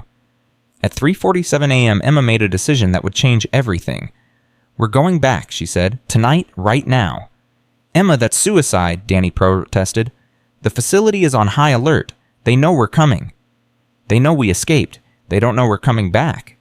Emma's voice was steady, her fear transformed into something harder. They'll expect us to run, to hide, to wait for another opportunity. They won't expect us to hit them again within the hour. She's right, Tom said quietly. Everyone turned to look at him. His face was grim-aged 10 years in the past 5 minutes. My brother did this. My family's name is connected to decades of murder and corruption. I need to make this right. Tom, you're wounded. I can still shoot. Martha stepped forward. I'll take Catherine to Burlington. Rosie, you go with me. Danny, Emma, Tom, you do what you need to do. At 3:52 a.m., they split up. Emma watched Rosie's car disappear down the dark road, carrying her mother toward safety. Every instinct screamed at her to follow, to stay with Catherine, to protect the family she had just found. But somewhere in that building, her father was waiting. Had been waiting for 11 years. She couldn't abandon him. Not now. Not ever. Let's go, she said, climbing back into the SUV. Danny took the wheel this time. Tom sat in the back, checking his rifle with his one good arm. Emma rode shotgun, the photograph of her father clutched in her hand. At 4:15 a.m., they approached the facility from the west. The building was lit up like a Christmas tree, guards visible at every entrance, but Danny had a plan. The basement has a drainage system, old pipes that lead out to a treatment facility about half a mile from here. It's how they dispose of medical waste. It's also how we get back in. You want us to crawl through sewage pipes? You want to save your father or not? At 4:23 a.m., they entered the drainage tunnel. It was dark, narrow, and smelled of chemicals and decay. Emma's pregnant belly made the crawl almost impossible, but she forced herself forward inch by inch, foot by foot. Almost there, Danny whispered. I can see the access point ahead. At 4:31 a.m., they emerged in the basement of the facility. The cells were exactly as Danny had described. Small, dark, lined up in a row like cages at a zoo. Prisoners behind bars, some sleeping, some staring at nothing, some rocking back and forth in the darkness. Which one is he? Emma asked. Which cell? They moved quickly, checking faces, searching for the man in the photograph. At 4:35 a.m., Emma found him. He was in the last cell at the end of the corridor, thin, gray-haired, sitting on a narrow cot with his back against the wall. His eyes were closed, but he was breathing. Alive. After 11 years, her father was alive. "Dad?" Emma whispered through the bars. "Dad, it's me. It's Emma." His eyes opened, confused at first, then widening with disbelief. "Emma?" His voice was rusty, unused. No, this can't be real. They've done this before. Shown me images, played tricks." "It's not a trick, Dad. I'm here. I'm really here." He stood up slowly, moving toward the bars. His hands, wrinkled and scarred, reached through to touch her face. "You're real," he breathed. "You're actually real." "I'm real, and I'm getting you out of here." Danny was already working on the lock. Within seconds, the cell door swung open. James Hartwell stepped out of his prison for the first time in 11 years. He looked at Emma, at her pregnant belly, at the tears streaming down her face. "You're going to be a mother," he said softly. "You're going to be a grandfather." He pulled her into his arms, holding her tight, and for just a moment, despite everything, Emma felt safe. At 4:41 a.m., alarms began to sound again. "We need to move," Danny said urgently. "Now!" They ran. Through the basement toward the drainage tunnel, James stumbling on legs that had forgotten how to move quickly. Tom provided cover, his rifle ready, ignoring the blood still seeping from his shoulder. At 4:44 a.m., they reached the tunnel entrance, and Victor Kane stepped out of the shadows. Going somewhere. He was holding a gun pointed directly at Emma. "I have to admit I'm impressed. I didn't expect you to come back. I certainly didn't expect you to make it this far." "Move aside, Kane," Danny said, raising his own weapon. "I don't think so." Kane's smile was cold. "You've caused me a lot of problems tonight, Mrs. Hartwell. My employer is very unhappy. He was hoping to avoid all this unpleasantness, but now I'm afraid more permanent solutions are required." "Michael Harrison," Emma said. "We know who he is. We know everything." Something flickered in Kane's eyes. "Then you know he's not someone who leaves loose ends, and right now all four of you are very loose ends. You're going to kill us right here. It would be so much simpler, but no." Kane's smile widened. "Mr. Harrison wants to speak with you personally, all of you. He's quite curious to meet the woman who's caused him so much trouble." At 4:47 a.m., more guards appeared behind them, cutting off any escape. They were surrounded, trapped, out of options. Emma looked at her father, at Danny, at Tom. She looked at the gun in Kane's hand, steady and unwavering. And then she looked at the ceiling where a network of pipes ran in every direction. Old pipes. Pressurized pipes. Danny followed her gaze. His eyes widened slightly. "When I give the signal," Emma whispered, barely moving her lips, "everyone drop." Kane stepped closer. "What was that? I didn't quite hear you." Emma met his eyes. "I said you should have killed us when you had the chance." She dropped to the ground. Danny fired. Not at Kane, at the pipes.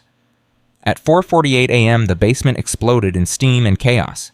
The scalding steam filled the basement in seconds. Emma felt the heat against her skin as she scrambled forward on her hands and knees, one arm wrapped protectively around her belly. She could hear shouting gunfire, the hiss of pressurized pipes releasing decades of built-up pressure. "This way!" Danny's voice cut through the chaos. His hand found her arm in the blinding white fog. "Stay low! Move!" Emma crawled. Her knees scraped against concrete. Her lungs burned from the heat and moisture. Somewhere behind her, she could hear Kane screaming orders, his voice raw with fury. "Dad?" she called out. "Dad, where are you? I'm here!" James's voice came from her right, weak but steady. "I'm with Tom. Keep moving." At 4:51 a.m., they reached the drainage tunnel. Danny shoved Emma through first, then helped James climb in behind her. Tom came last, firing blindly into the steam to cover their retreat. "Go!" Danny shouted. "Don't stop for anything!" They crawled. The tunnel was tighter than before, the walls pressing in from all sides. Emma's pregnant belly scraped against the bottom with every movement. The baby was kicking frantically, responding to the stress hormones flooding through Emma's body. "Almost there!" She gasped more to herself than anyone else. "Almost there, sweetheart. Just hold on." At 4:56 a.m., they emerged from the tunnel into the cold night air. The SUV was still where they had left it, hidden behind a cluster of trees. Danny sprinted toward it, keys already in his hand. Everyone in now. Emma helped her father into the back seat, then climbed in beside him. Tom took the front passenger seat, his rifle across his lap, his wounded shoulder leaving dark stains on the upholstery. Danny started the engine and floored it. At 4:58 a.m., headlights appeared behind them. "They're coming," Tom said, twisting to look through the rear window. "2 vehicles, maybe 3. "How far to the main road?" 6 miles, maybe 7.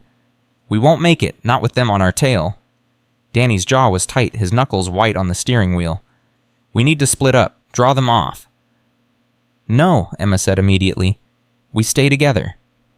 "Emma, listen to me. They want you. They want your father. If Tom and I can draw them away, buy you enough time to get to Burlington." "I said no." Her voice was fierce. "I'm not losing anyone else tonight. There has to be another way."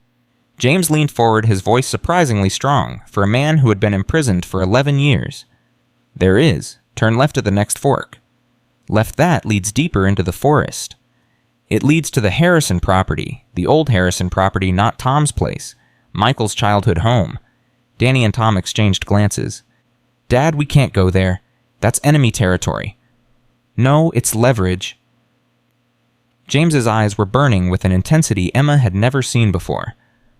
"Michael Harrison has spent 40 years building his empire on secrets, but I know his biggest secret, the one he's killed to protect, the one that started everything."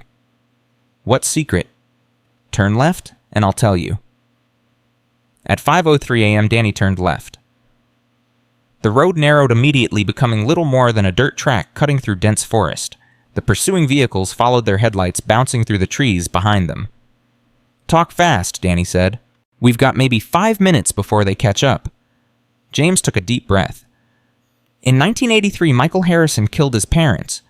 Made it look like a home invasion. The police never suspected him, because he was only 19, a good kid from a good family. He inherited everything, the property, the money, the connections his father had built over decades." Tom's face went pale.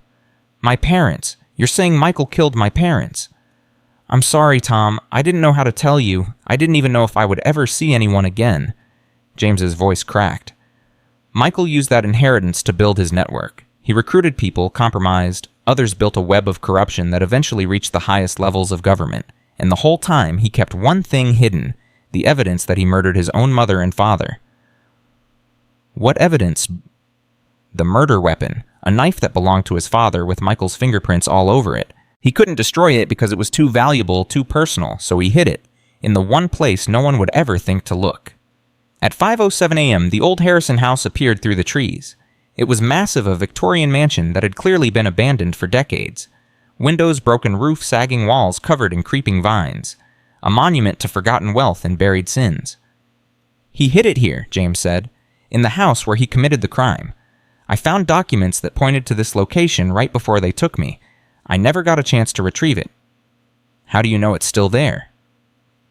"Because Michael is paranoid. He would never move it, never risk someone finding it during transport. It's been sitting in this house for 40 years, waiting." Danny stopped the SUV in front of the house. Behind them, the pursuing vehicles were getting closer. "We have maybe 3 minutes, Tratum," he said. "Where exactly is the knife?" "The study, behind the fireplace. There's a hidden compartment in the chimney." At 5:09 a.m., Emma made a decision. "Danny, Tom, hold them off. Dad, you're coming with me." "Emma, you can't." "I'm faster than he is, and he knows exactly where to look." She was already climbing out of the SUV. 3 minutes. That's all we need." She grabbed her father's arm and ran toward the house. The front door was hanging off its hinges. Emma pushed through, pulling James behind her. The interior was dark, filled with the smell of rot and decay. Furniture covered in white sheets loomed like ghosts in the darkness. "The study," James gasped. "Down the hall. Second door on the right." They ran. Emma's lungs were burning her legs, screaming with exhaustion, but she didn't slow down. Behind her, she could hear gunfire erupting outside. Danny and Tom buying them time. At 5:11 a.m., they reached the study. The fireplace was massive, made of stone that had blackened with age. James moved immediately to the left side, running his hands along the interior wall. "Here, there's a loose stone. Help me." Emma joined him, pulling at the stones with desperate fingers. One shifted, then another, and then a section of the chimney wall swung inward, revealing a dark cavity behind it. James reached inside and pulled out a wooden box, dust-covered and ancient. "This is it. 40 years. 40 years he's been killing to protect this." Emma opened the box. Inside, wrapped in oilcloth, was a hunting knife with a bone handle. The blade was stained with something dark and old. Blood. Her grandparents' blood. At 5:13 a.m., a voice spoke from the doorway. "I have to admit, I'm impressed." Emma spun around. Victor Kane stood in the entrance to the study, his gun pointed directly at her. Behind him, 2 guards blocked any escape. "You've caused me more trouble in one night than anyone has in 20 years. Kane stepped into the room, his eyes fixed on the box in Emma's hands. "Put it down, now. If I put this down, you'll kill us." "I'll kill you either way. The question is whether I do it quickly or slowly." Kane's smile was cold. "Your friends outside are already dead, or they will be in the next few minutes. You have no backup, no escape, no options." James stepped forward, putting himself between Kane and Emma. "Let her go. She's pregnant. She has nothing to do with this." "She has everything to do with this. She's seen too much, knows too much, just like her mother, just like you." Kane raised his gun. "It's almost poetic, really. 3 generations of Hartwells all dying because they couldn't leave well enough alone." At 5:15 a.m., Emma threw the box, not at Kane, at the window behind him. The glass shattered. Kane instinctively turned toward the sound, his gun tracking the movement. James tackled him. For a man who had spent 11 years in a cell, James Hartwell moved with surprising speed. He hit Kane low, driving him to the ground, to the ground, wrestling for control of the gun. "Run," James shouted. "Emma, run. I'm not leaving you. You have to. The baby. Think about the baby." The gun went off. James jerked. Blood bloomed across his chest. "Dad?" Kane shoved James aside and stood up, his gun now pointed at Emma. "That was very stupid. Now you get to watch your father die before I kill you." "No," Emma's voice was steady even as tears streamed down her face. "You won't kill me, because I'm the only one who knows where the copies are." Kane paused. "What copies?" "The evidence my mother gathered. The files, the recordings, the documents. She made copies, dozens of them, hidden in locations only I know about." Emma's heart was pounding, but she kept her voice calm. "You can kill me, but those copies will surface. Every news organization in the country will have them within a week. Your boss's empire will collapse." "You're bluffing." "Am I? Try me." At 5:18 a.m., a helicopter appeared overhead. The sound of rotors filled the air, drowning out everything else. Searchlights swept across the grounds, illuminating the house, the vehicles, the bodies of fallen guards. Kane looked up, his face twisting with confusion. "That's not one of ours." "No," a new voice spoke from behind him. "It's one of mine." Emma turned. A man was standing in the doorway, flanked by armed agents in tactical gear. He was in his 60s with silver hair and the bearing of someone accustomed to power. "Senator Ashford," Kane said, surprise evident in his voice. "What are you doing here?" "Cleaning up a mess." Ashford stepped into the room, his eyes moving from Kane to Emma to the wooden box on the floor. "A mess that you created, Victor. A mess that has become far too expensive to maintain." "I was handling it." "You were failing, just like you've been failing for weeks." Ashford gestured to his agents. "Take him." The agents moved forward. Kane raised his gun, but before he could fire, one of the agents shot him in the leg. He went down with a scream, the weapon clattering from his hand. At 5:21 a.m., Emma found herself facing the man she had thought was the enemy. "I don't understand," she said. "You're with Michael Harrison. You're part of his network." "I was part of his network. For 30 years, I did what he told me, followed his orders, helped him build his empire." Ashford's voice was bitter. "But there comes a point when even a puppet gets tired of the strings." "Why now? Why tonight?" "Because your mother contacted me 3 months ago. She showed me evidence. Evidence that Michael was planning to eliminate me as soon as I announced my presidential campaign. I was useful, but I was becoming too visible, too risky." Ashford looked at the knife in the wooden box. "She also told me about this, about what Michael really did to start his empire. You knew about the murders?" "I suspected. For years I suspected, but Catherine was the first person who could prove it." Ashford bent down and picked up the box. "With this and with the evidence your mother gathered, I can bring Michael Harrison down. I can expose everything he's built, and maybe, just maybe, I can salvage what's left of my own soul." At 5:24 a.m., Emma rushed to her father's side. James was still alive, but barely. The bullet had hit him in the chest, and blood was soaking through his shirt. Dad, hold on. We're going to get you help." "Emma?" His voice was fading. "I'm so proud of you. So proud." "Don't talk. Save your strength." "I need you to know. Everything I did, going into hiding, letting you think I was dead, it was to protect you, to protect your mother." "I know, Dad, I know." "The baby." His hand reached toward her belly, trembling. "Take care of her. Give her a better life than we had. A life without secrets, without lies. I will, I promise. James's eyes closed. His breathing grew shallow, and then at 5:26 a.m. it stopped. Emma screamed. She screamed until her throat was raw, until she had no voice left, until strong arms pulled her away from her father's body. We need to go, Huggy, Danny's voice said in her ear. He was alive. Somehow, he was alive. Emma, we need to go now. My father. I can't leave my father. He's gone. There's nothing more you can do for him. Danny's voice cracked. But there are people who still need you. Your mother, your baby. We need to get you somewhere safe. At 5:31 a.m., Emma was loaded into Ashford's helicopter. She sat in silence, staring at nothing, her hands covered in her father's blood. Danny sat beside her, his own wounds hastily bandaged. Tom had been taken to a separate helicopter, his shoulder wound requiring immediate surgery. Ashford sat across from them, the wooden box on his lap. Where are we going? Danny asked. Burlington General. Catherine is there. She's out of surgery and stable. Ashford paused. I've also arranged for federal protection. My contacts in the Justice Department are preparing arrest warrants for Michael Harrison and everyone connected to his network. You think you can actually bring him down? With the evidence I now have, yes. His empire is built on fear and secrets. Once those secrets are exposed, the people who followed him will scatter like rats. No one wants to go down with a sinking ship. At 5:38 a.m., Emma finally spoke. My father died because of you. Ashford met her eyes. Your father died because of Michael Harrison. I'm trying to make sure his death wasn't in vain. That's not good enough? No, it's not. Ashford's voice was heavy with genuine remorse. I've done terrible things, Mrs. Hartwell. I've lied, cheated, destroyed lives. I told myself it was necessary, that I was serving a greater good. But the truth is, I was a coward. I was afraid of what Michael would do to me if I refused. He paused. Your mother showed me that there's something worse than being afraid. There's living with what you've done. I don't expect your forgiveness. I don't deserve it. But I can try to make things right. That has to count for something. Emma turned away, looking out the window at the darkness below. Her father was dead. Her mother was wounded. Her entire life had been a lie. But she was alive. The baby was alive. And somewhere below in a hospital in Burlington, her mother was waiting. At 5:47 a.m., the helicopter landed on the roof of Burlington General Hospital. Medical staff rushed to meet them, loading Emma onto a gurney despite her protests that she didn't need help. Danny stayed by her side, refusing to leave her alone. Catherine Hartwell, Emma said to the nurse, pushing her gurney. Where is she? I need to see her. Room 412, 4th floor, but you need to be examined first. I'm fine. The baby is fine. Take me to my mother. The nurse looked at Danny, who nodded.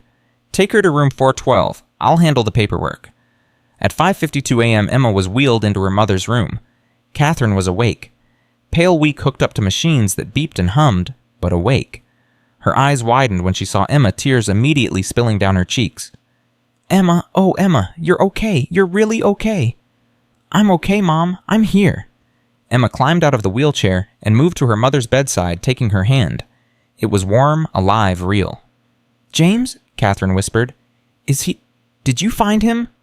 Emma's face crumbled. She didn't have to say anything. Catherine understood. No. Catherine's voice broke into sobs. Not James.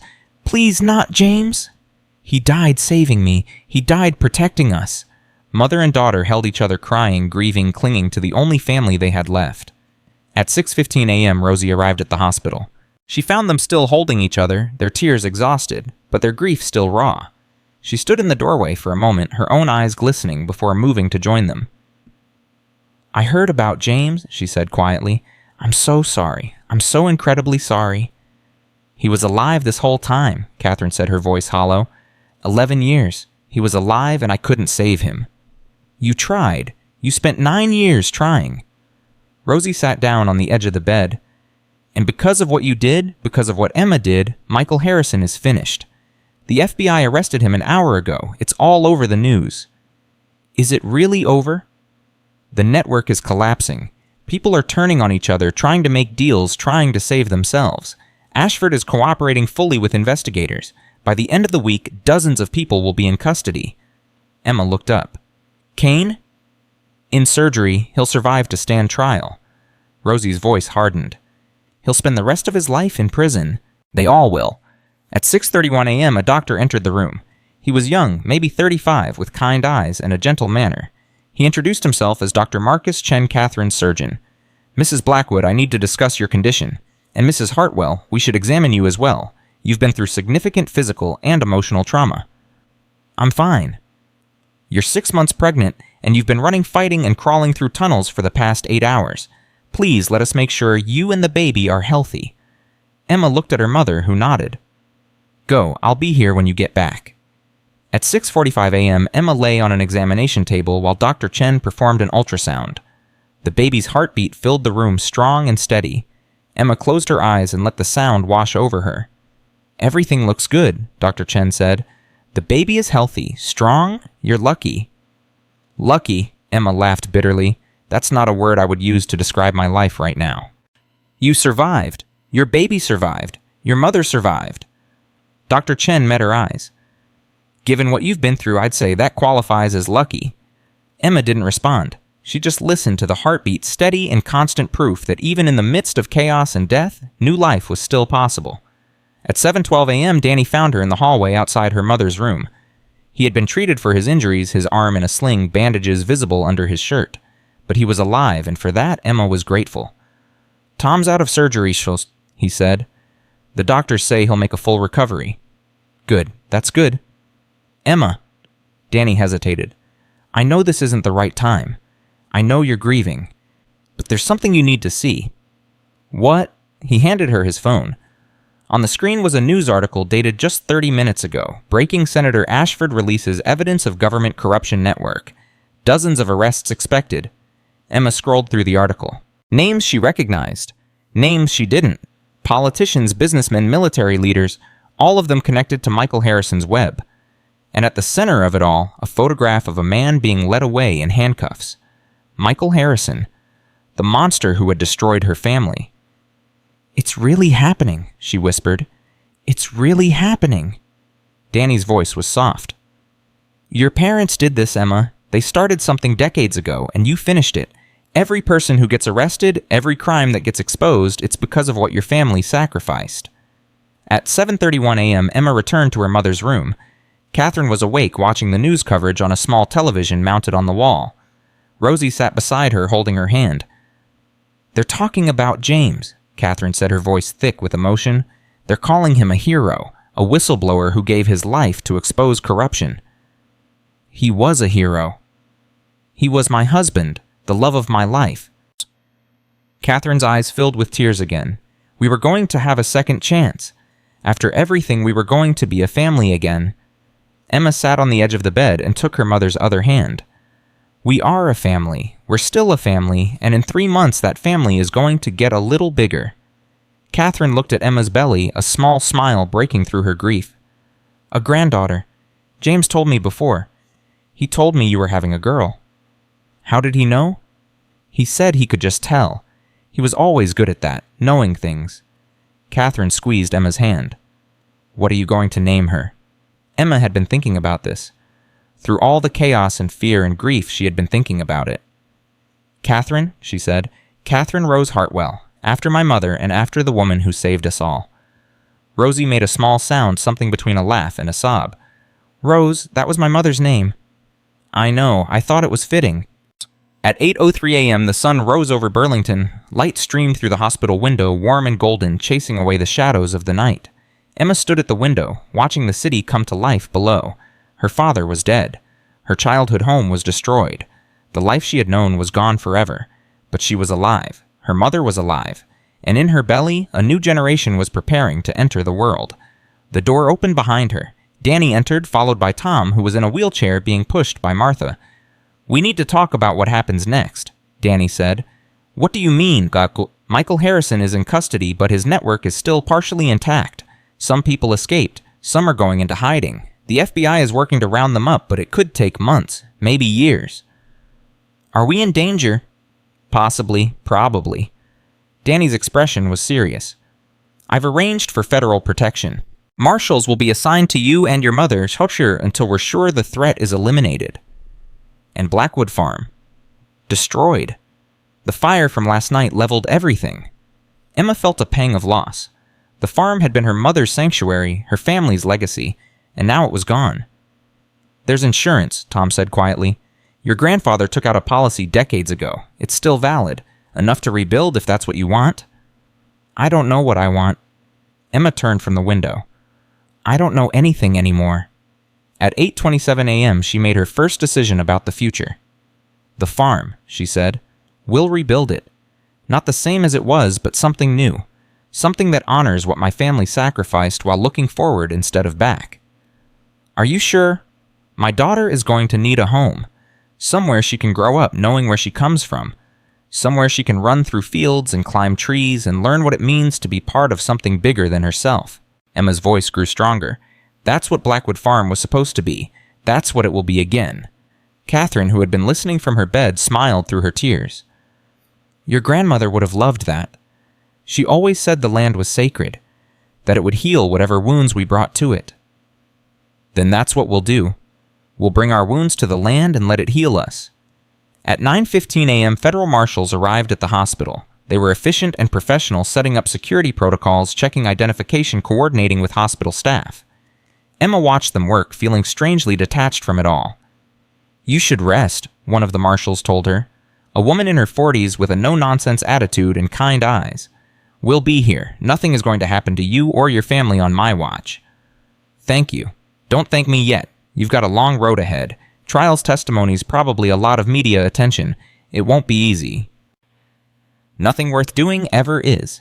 At 10:02 a.m., Emma finally allowed herself to sleep. She lay on a cot that had been set up in her mother's room, close enough to touch, close enough to know she wasn't alone. Rosie sat in a chair by the door, refusing to leave despite everyone's insistence that she go home and rest. I've been waiting 50 years to repay my debt to the Blackwood family, Rosie said when Emma protested. A few more hours won't kill me. Emma closed her eyes. The sounds of the hospital faded around her. The beeping of monitors, the footsteps in the hallway, the quiet murmur of voices.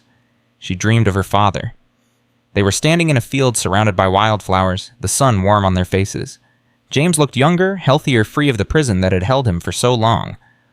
I'm proud of you, he said. I need you to know that. Whatever happens next, whatever challenges you face, I will always be proud of you. Dad, I miss you. I know. But I'm not really gone, Emma. I'm in your heart. I'm in your memories. And I'm in that little girl, growing inside you. He smiled the same smile she remembered from her childhood. Take care of your mother. Take care of yourself. And don't let them turn this into just a story. Make sure people remember why it matters. I will, Dad. I promise. At 2:47 p.m., Emma woke to find Sarah Chen sitting beside her bed. The journalist Danny had mentioned the one investigating Ashford for years. She was younger than Emma expected, maybe early 30s, with sharp eyes and a notebook in her lap. I hope you don't mind, Sarah said. Your friend Danny said you might be willing to talk. About what? About everything. The corruption, the conspiracy, your parents, what you went through. Sarah leaned forward. I've been chasing this story for 5 years, Emma. I've lost sources, been threatened, almost been killed twice. And now, because of what your family did, the truth is finally coming out. But the public needs more than just documents and arrest warrants. They need to understand the human cost. They need to hear your story. Why should I trust you? Because your mother already did. Sarah pulled out a folder. Catherine sent me this 6 months ago, documents recordings her own written testimony. She asked me to keep it safe until the time was right. She said if anything happened to her, I should find you. Emma took the folder. Inside were pages and pages of her mother's handwriting, a detailed account of everything that had happened from her father's murder to her own disappearance to her years in hiding. She wanted the world to know, Sarah said. Not just the crimes, but the people who fought against them, your father, your mother, Rosie and Tom, and everyone else who risked their lives. She wanted them to be remembered as heroes. At 3:31 p.m., Emma made her second decision about the future. I'll talk to you, she told Sarah. I'll tell you everything, but there's a condition. Name it. This isn't just my story. It's my family's story, my mother's story, my father's story. I want them to be the focus. I want people to understand that ordinary people can fight back against impossible odds and win. That's exactly the story I want to tell. Then we have a deal. At 5:18 p.m., the first charges were officially filed against Michael Harrison. Murder in the first degree, conspiracy, racketeering, money laundering. The list went on for pages. Emma watched the news coverage from her mother's hospital room, surrounded by the people who had become her new family. Danny quiet and watchful, still protecting them even though the immediate danger had passed. Tom recovering from his surgery but insisting on being there for this moment. Martha bringing food and blankets and the kind of maternal care that Emma had been missing for years. Rosie fierce and loyal, still refusing to leave their side, and Catherine weak but alive, holding Emma's hand as they watched their nightmare finally come to an end. "We did it," Catherine whispered. "James, we did it." At 6:45 p.m., Emma stepped outside the hospital for the first time since arriving. The evening air was cool and clean, a welcome change from the sterile environment inside. She stood on a small balcony looking out at the city, her hand resting on her belly. The baby kicked strong and insistent. "I know," Emma said softly. "I feel it too. The relief, the grief, all of it mixed together." She thought about what her father had said in the dream. Don't let them turn this into just a story. Make sure people remember why it matters. Why did it matter? Because corruption thrives in darkness, and her family had spent decades shining light into the shadows. Because ordinary people can do extraordinary things when they're willing to sacrifice for what's right. Because evil only wins when good people stay silent. At 7:23 p.m., Danny joined her on the balcony. "The FBI wants to debrief you tomorrow," he said. "They have questions about the facility, the prisoners, everything that happened last night." "I'll talk to them. I'll tell them everything." "Are you sure you're up for it?" "No, but I'll do it anyway." Emma turned to face him. "Danny, I never properly thanked you for everything. You didn't have to get involved in any of this." "Yes, I did." His voice was firm. "My uncle destroyed my family's name. He murdered my grandparents and let my father live his whole life believing they died in a random crime. I have as much stake in this as anyone." "What are you going to do now after all of this is over?" Danny was quiet for a moment. "I don't know. I've spent most of my adult life as a soldier, fighting wars that other people started. Maybe it's time to find a different kind of purpose." "You could help us rebuild the farm. We're going to need all the help we can get." Danny smiled, the first real smile Emma had seen from him. "I might take you up on that." At 8:51 p.m., Emma received a phone call from Senator Ashford. She almost didn't answer, still uncertain about how she felt about the man who had been part of her family's destruction before becoming instrumental in their salvation. "Mrs. Hartwell, I hope I'm not disturbing you." "What do you want, Senator?" "To tell you that Michael Harrison has agreed to cooperate with investigators. He's naming names, providing evidence exposing the entire network in exchange for a reduced sentence." "That's supposed to make me feel better. My father is dead because of him." "I know, and nothing I say can make that right." Ashford's voice was heavy. "But I wanted you to know that his cooperation means faster justice for everyone involved. The people who hurt your family will pay for what they did. All of them. Including you." Silence, then including me. "I've already surrendered to federal authorities. I'll be arraigned next week on multiple charges. I expect to spend the rest of my life in prison." "Good." "Mrs. Hartwell, one more thing. Your mother's evidence, the work she did for 9 years, it's being used to reform systems, close loopholes. Prevent this kind of corruption from taking root again. Her sacrifice, your father's sacrifice, it's going to mean something. I wanted you to know that." Emma ended the call without responding. At 9:37 p.m., she returned to her mother's room to find Catherine awake and alert. "I heard about Ashford's call," Catherine said. "The nurses have been keeping me updated. He says Michael is cooperating." "He will. Michael was always a coward at heart. He built an empire on fear because he was too afraid to face the consequences of his actions." Catherine's voice hardened. "But fear only works until someone stands up to you, and thanks to you, Emma, someone finally did." "It wasn't just me. It was all of us." "No." Catherine's eyes met hers, fierce and proud. "Danny, Tom, Rosie, they helped. But you were the one who refused to give up. You were the one who went back for your father when everyone said it was impossible. You were the one who found the knife that brought Michael down." "Dad would have done the same for me." "He would have. He did in his own way. Every day he spent in that cell, he refused to give them what they wanted. He protected you even when he had nothing left to give." Catherine reached for Emma's hand. "You're so much like him. Stubborn, brave, willing to fight for what matters. He saw it in you even when you were little. He said you were going to change the world someday." "I just wanted to save my family." That's how changing the world starts. One family at a time. One act of courage at a time. At 11:15 p.m., Emma fell asleep in the chair beside her mother's bed. She dreamed of Blackwood Farm not as it had been, but as it could be. The farmhouse rebuilt, white paint gleaming in the sunlight, fields of wildflowers stretching toward the horizon, children running and laughing, their voices carrying on the wind. And in the middle of it all, a little girl with Emma's eyes and her grandfather's stubborn chin looking up at the sky with wonder. The future. Her daughter's future. A future worth fighting for. 3 weeks passed. Catherine was discharged from Burlington General on a Tuesday morning, weak but determined to walk out on her own 2 feet. Emma held her arm, steadying her while Rosie brought the car around. "I never thought I'd see daylight again," Catherine said, her voice thick with emotion. "Not real daylight. Not freedom." "You're going to see a lot more than daylight, Mom. You're going to see your granddaughter born. You're going to see Blackwood Farm rebuilt. You're going to see the people who hurt us locked away forever." At 10:47 a.m. on that Tuesday, they left Burlington behind. The drive to Millbrook Springs took 2 hours. Emma watched her mother's face as familiar landmarks appeared and disappeared. The covered bridge that had almost claimed their lives.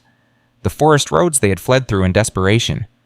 The turnoff to the old Harrison property where everything had finally ended.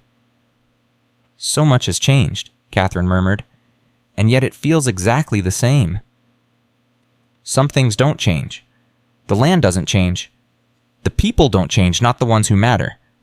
They arrived at Tom and Martha's house just after 1 in the afternoon. A small crowd had gathered on the front porch. Rosie, Danny, Martha, and a dozen faces Emma didn't recognize, neighbors and friends who had been part of the network protecting Catherine for years. Tom stepped forward, his arm still in a sling, but his smile genuine. "Welcome home, Catherine. It's been too long." Catherine's eyes filled with tears. "Tom, I'm so sorry about Michael, about everything." "You have nothing to apologize for. Michael made his choices. We all did." Tom embraced her, carefully mindful of her still healing wounds. "What matters now is that you're here. Safe. Alive." At 1:23 p.m. they sat down to lunch.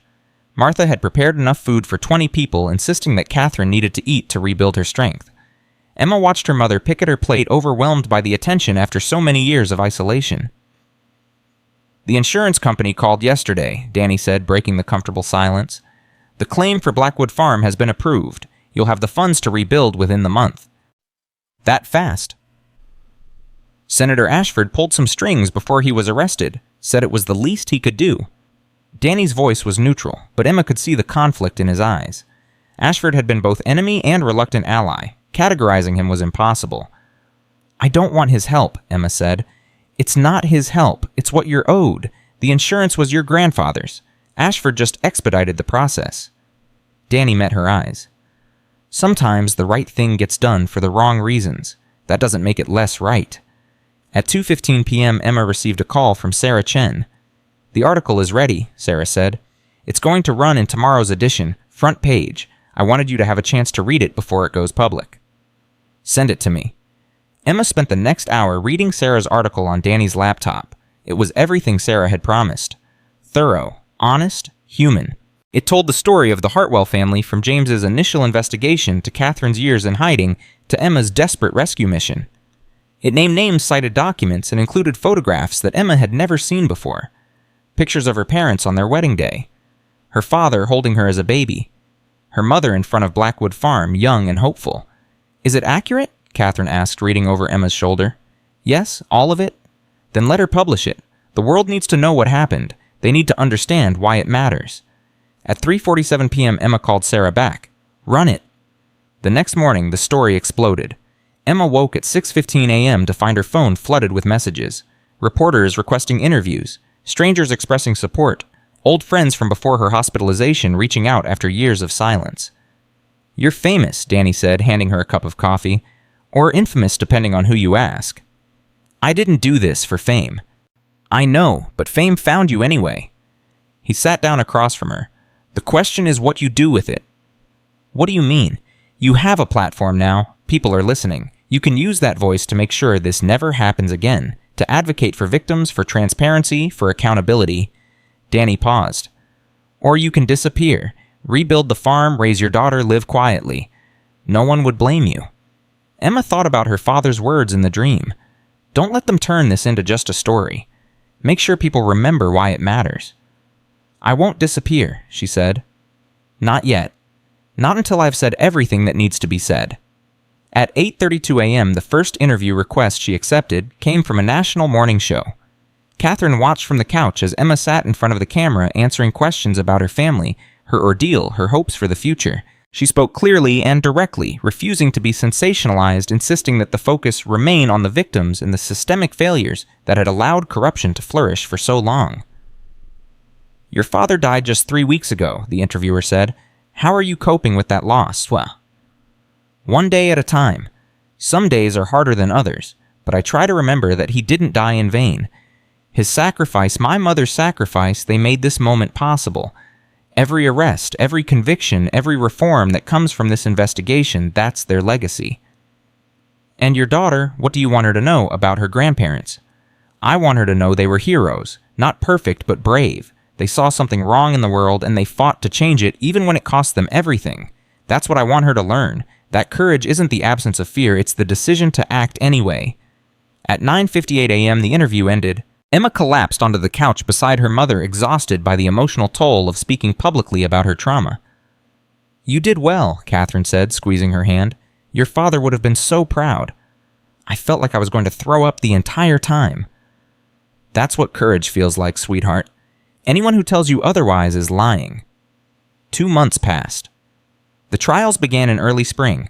Michael Harrison was the first to face justice sitting in a federal courtroom, while prosecutors laid out decades of crimes. Emma attended every day of the trial, sitting in the gallery with her mother, and Rhoda and Rosie watching the man who had destroyed her family finally answer for what he had done. "How do you plead to the charge of murder in the first degree?" the judge asked. "Not guilty." Emma's hands clenched into fists.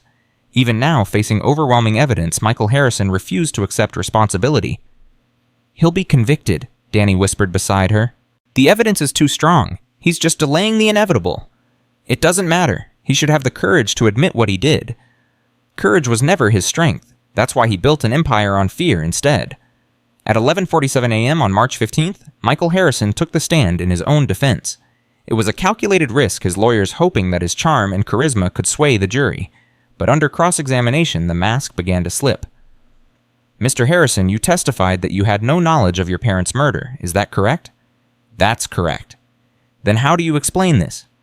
The prosecutor held up the hunting knife still stained with 40-year-old blood. "This knife was found in a hidden compartment in your childhood home. Your fingerprints are all over it. The blood has been confirmed as belonging to your mother and father." "I have no explanation. I've never seen that knife before." "You've never seen your father's hunting knife, the one he used every autumn, the one family photographs show him holding on multiple occasions." Michael's composure cracked. "I don't remember. It was 40 years ago." "You don't remember killing your parents, Mr. Harrison? Or you don't want to remember?" The courtroom erupted. The judge called for order, and Emma watched as the man who had haunted her family for decades finally began to unravel. At 3:22 p.m. on March 28th, the jury returned their verdict. Guilty on all counts. Emma held her mother's hand as the judge pronounced the sentence. Life in prison without the possibility of parole. Michael Harrison stood motionless, his face blank, as marshals led him away in handcuffs. "It's over," Catherine whispered. "It's finally over." "No, Mom, it's just beginning." Victor Kane's trial came next. Then the dozens of associates, politicians, businessmen, law enforcement officials who had been part of the network. One by one, they faced justice. One by one, they were convicted. Senator Ashford pleaded guilty to all charges and was sentenced to 25 years.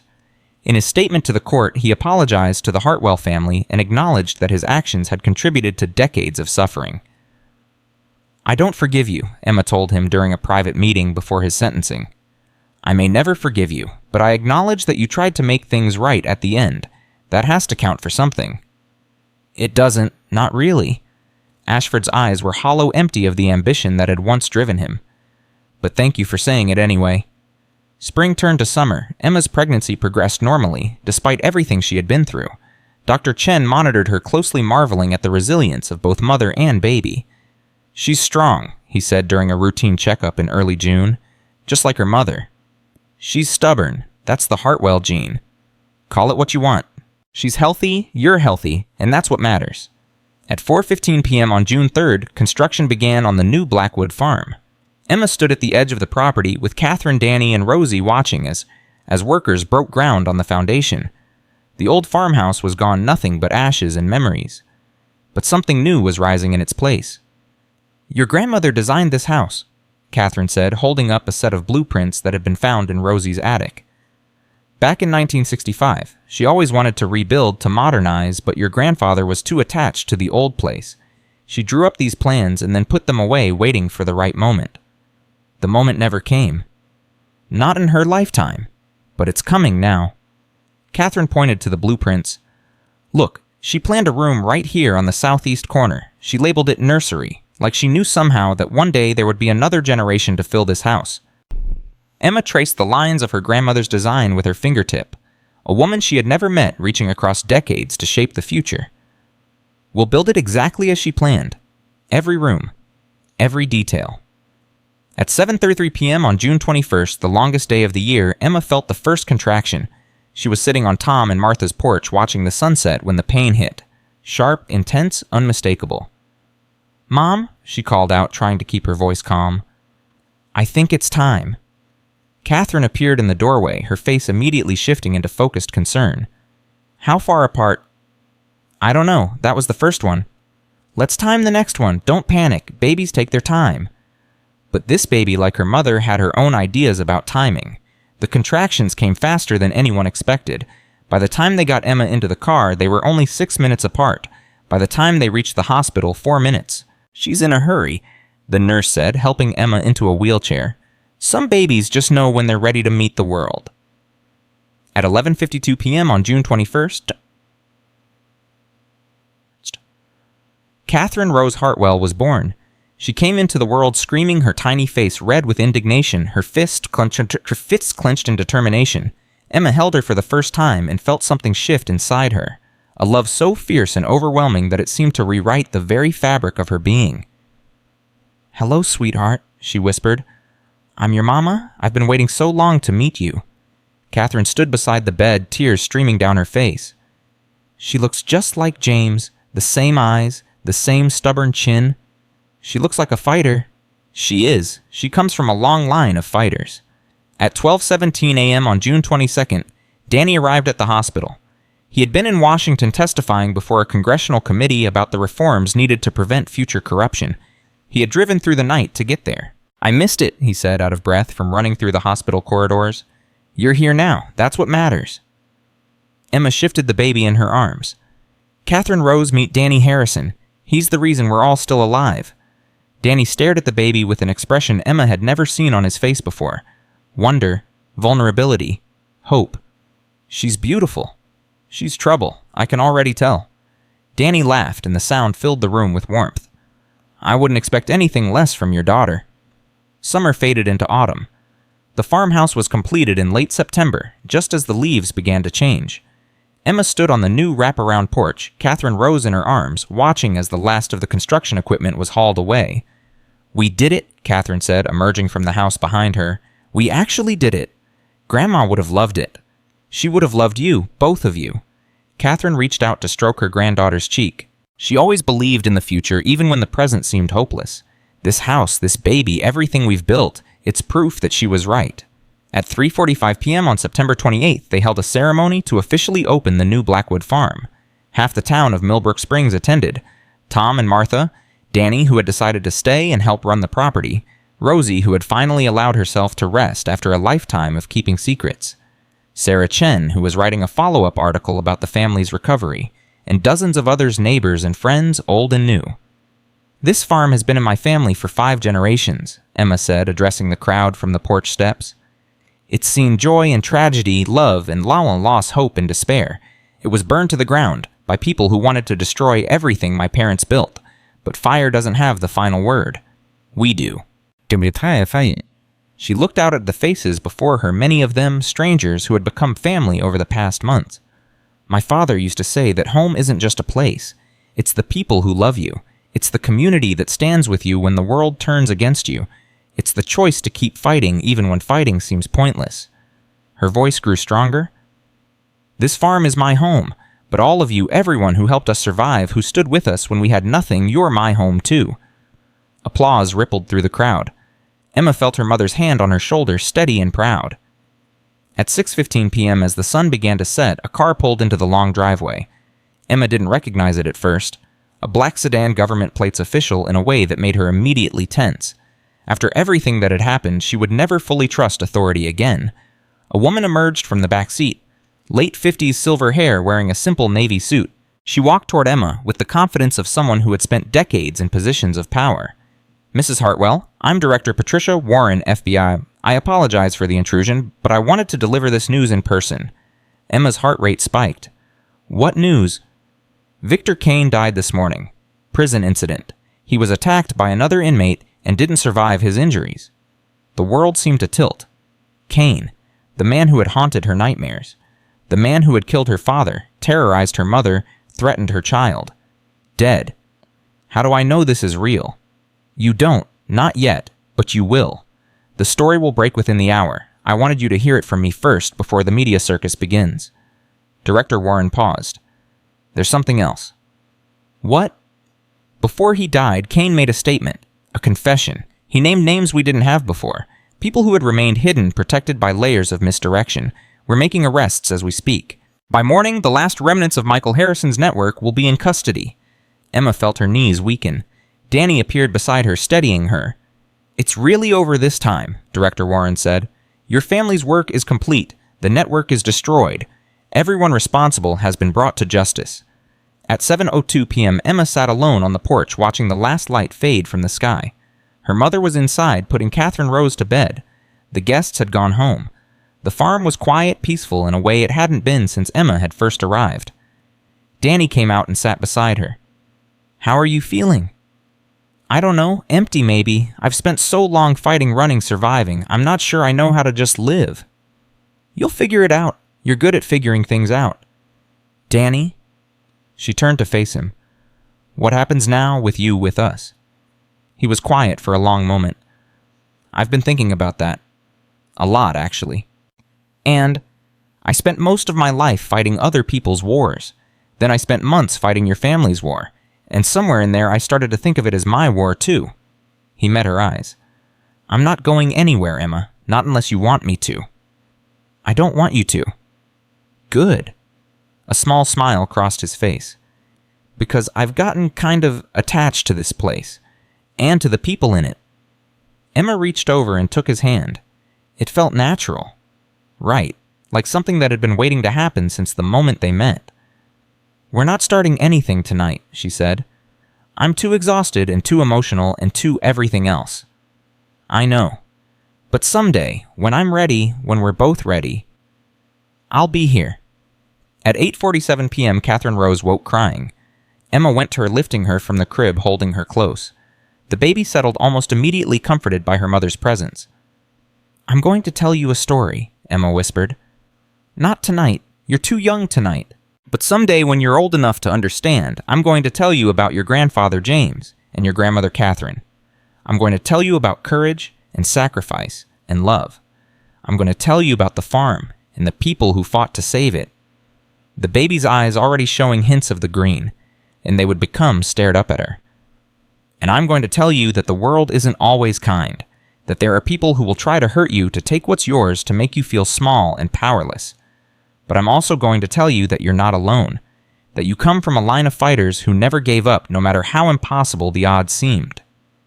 Catherine Rose yawned, her tiny hand wrapping around Emma's finger. "You're going to change the world someday, little one. I don't know how. I don't know when. But I can feel it. The same stubbornness that got your grandfather through 11 years of imprisonment, the same determination that kept your grandmother fighting when everyone thought she was dead. It's in you. I can see it." At 9:33 p.m., Catherine appeared in the doorway. "She's asleep." "Almost."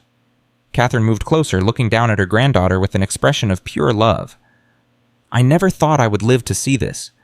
To hold my daughter's daughter. To see our family continue. You did more than see it, Mom. You made it possible." "We all did, together." Emma laid the baby back in the crib, tucking the blanket around her. "Do you ever think about Dad, about whether he's watching every day, every single day?" Catherine's voice cracked slightly. "I talk to him sometimes. Tell him about you, about the baby, about the farm. I like to think he can hear me." "Maybe he can." "Maybe." Catherine wiped her eyes. The night before they took him the last time we were together, he told me something. He said that love doesn't end with death, that the people we lose stay with us not as ghosts, but as part of who we become. He said as long as we remember them, as long as we carry them in our hearts, they're never really gone. Emma felt tears sliding down her own cheeks. I wish I had more time with him. I wish Catherine Rose could have known him. She will know him, through us, through the stories we tell, through the legacy we build. Catherine took Emma's hand. Your father's fight isn't over just because he's gone. It continues in you, in her, in everyone who stands up against injustice because they heard about what the Hartwell family did. Winter came early that year. By November, the first snow had fallen on Blackwood Farm, covering the fields in white, softening the edges of the new farmhouse. Emma spent her days caring for Catherine Rose, managing the property, and working with advocacy groups to reform the systems that had allowed corruption to flourish. She testified before Congress twice, spoke at universities, participated in documentaries. Her face became synonymous with the fight against political corruption, and while the attention was often overwhelming, she never forgot her father's words. Make sure people remember why it matters. At 2:15 p.m. on December 3rd, she received a letter that changed everything. It arrived in a plain envelope postmarked from a town in Montana she had never heard of. Inside was a single sheet of paper, handwritten. Mrs. Hartwell, you don't know me, but I know your story. I saw your interview. I read the articles, and I recognize something in your words that I haven't felt in 20 years. Hope. I was like your mother once. I uncovered corruption in my organization. I tried to expose it, and they destroyed me, made me disappear. I've been hiding ever since, afraid to come forward, afraid of what they would do to my family. But watching you, seeing what you've accomplished, I realized something. Fear only has power if we let it. You and your family proved that. I'm ready to come forward. I have evidence that will bring down another network different from Harrison's, but just as dangerous. I don't know if I can trust the authorities. I don't know who to turn to, but I trust you. If you're willing to help, reply to the address below. If not, I understand. You've already done enough. But I thought you should know that your story is changing things, not just the laws, the people, the way we think about courage and sacrifice. Thank you for giving me hope. A friend. Emma read the letter 3 times, then she showed it to her mother, to Danny, to Rosie. It could be a trap, Danny said immediately. Someone trying to lure you out. It could be, or it could be exactly what it claims to be. Another person who needs help, another network that needs to be exposed. You've done enough, Emma. You have a daughter to think about. And what kind of mother would I be if I taught her to turn away from people who need help? Emma met his eyes. My father didn't turn away. My mother didn't turn away. And I won't either. At 4:47 p.m. on December 5th, Emma wrote her reply. She was careful, cautious, asking questions that would help verify the letter's authenticity while not revealing anything that could put her family at risk. She mailed it the next morning and then waited. The response came 2 weeks later. More details, more evidence. A name Emma recognized from news reports about a different kind of corruption in a different part of the country. It's real, Danny said after verifying what he could. This person is genuine, and the information they have could bring down a network almost as large as Harrison's. Then we help them.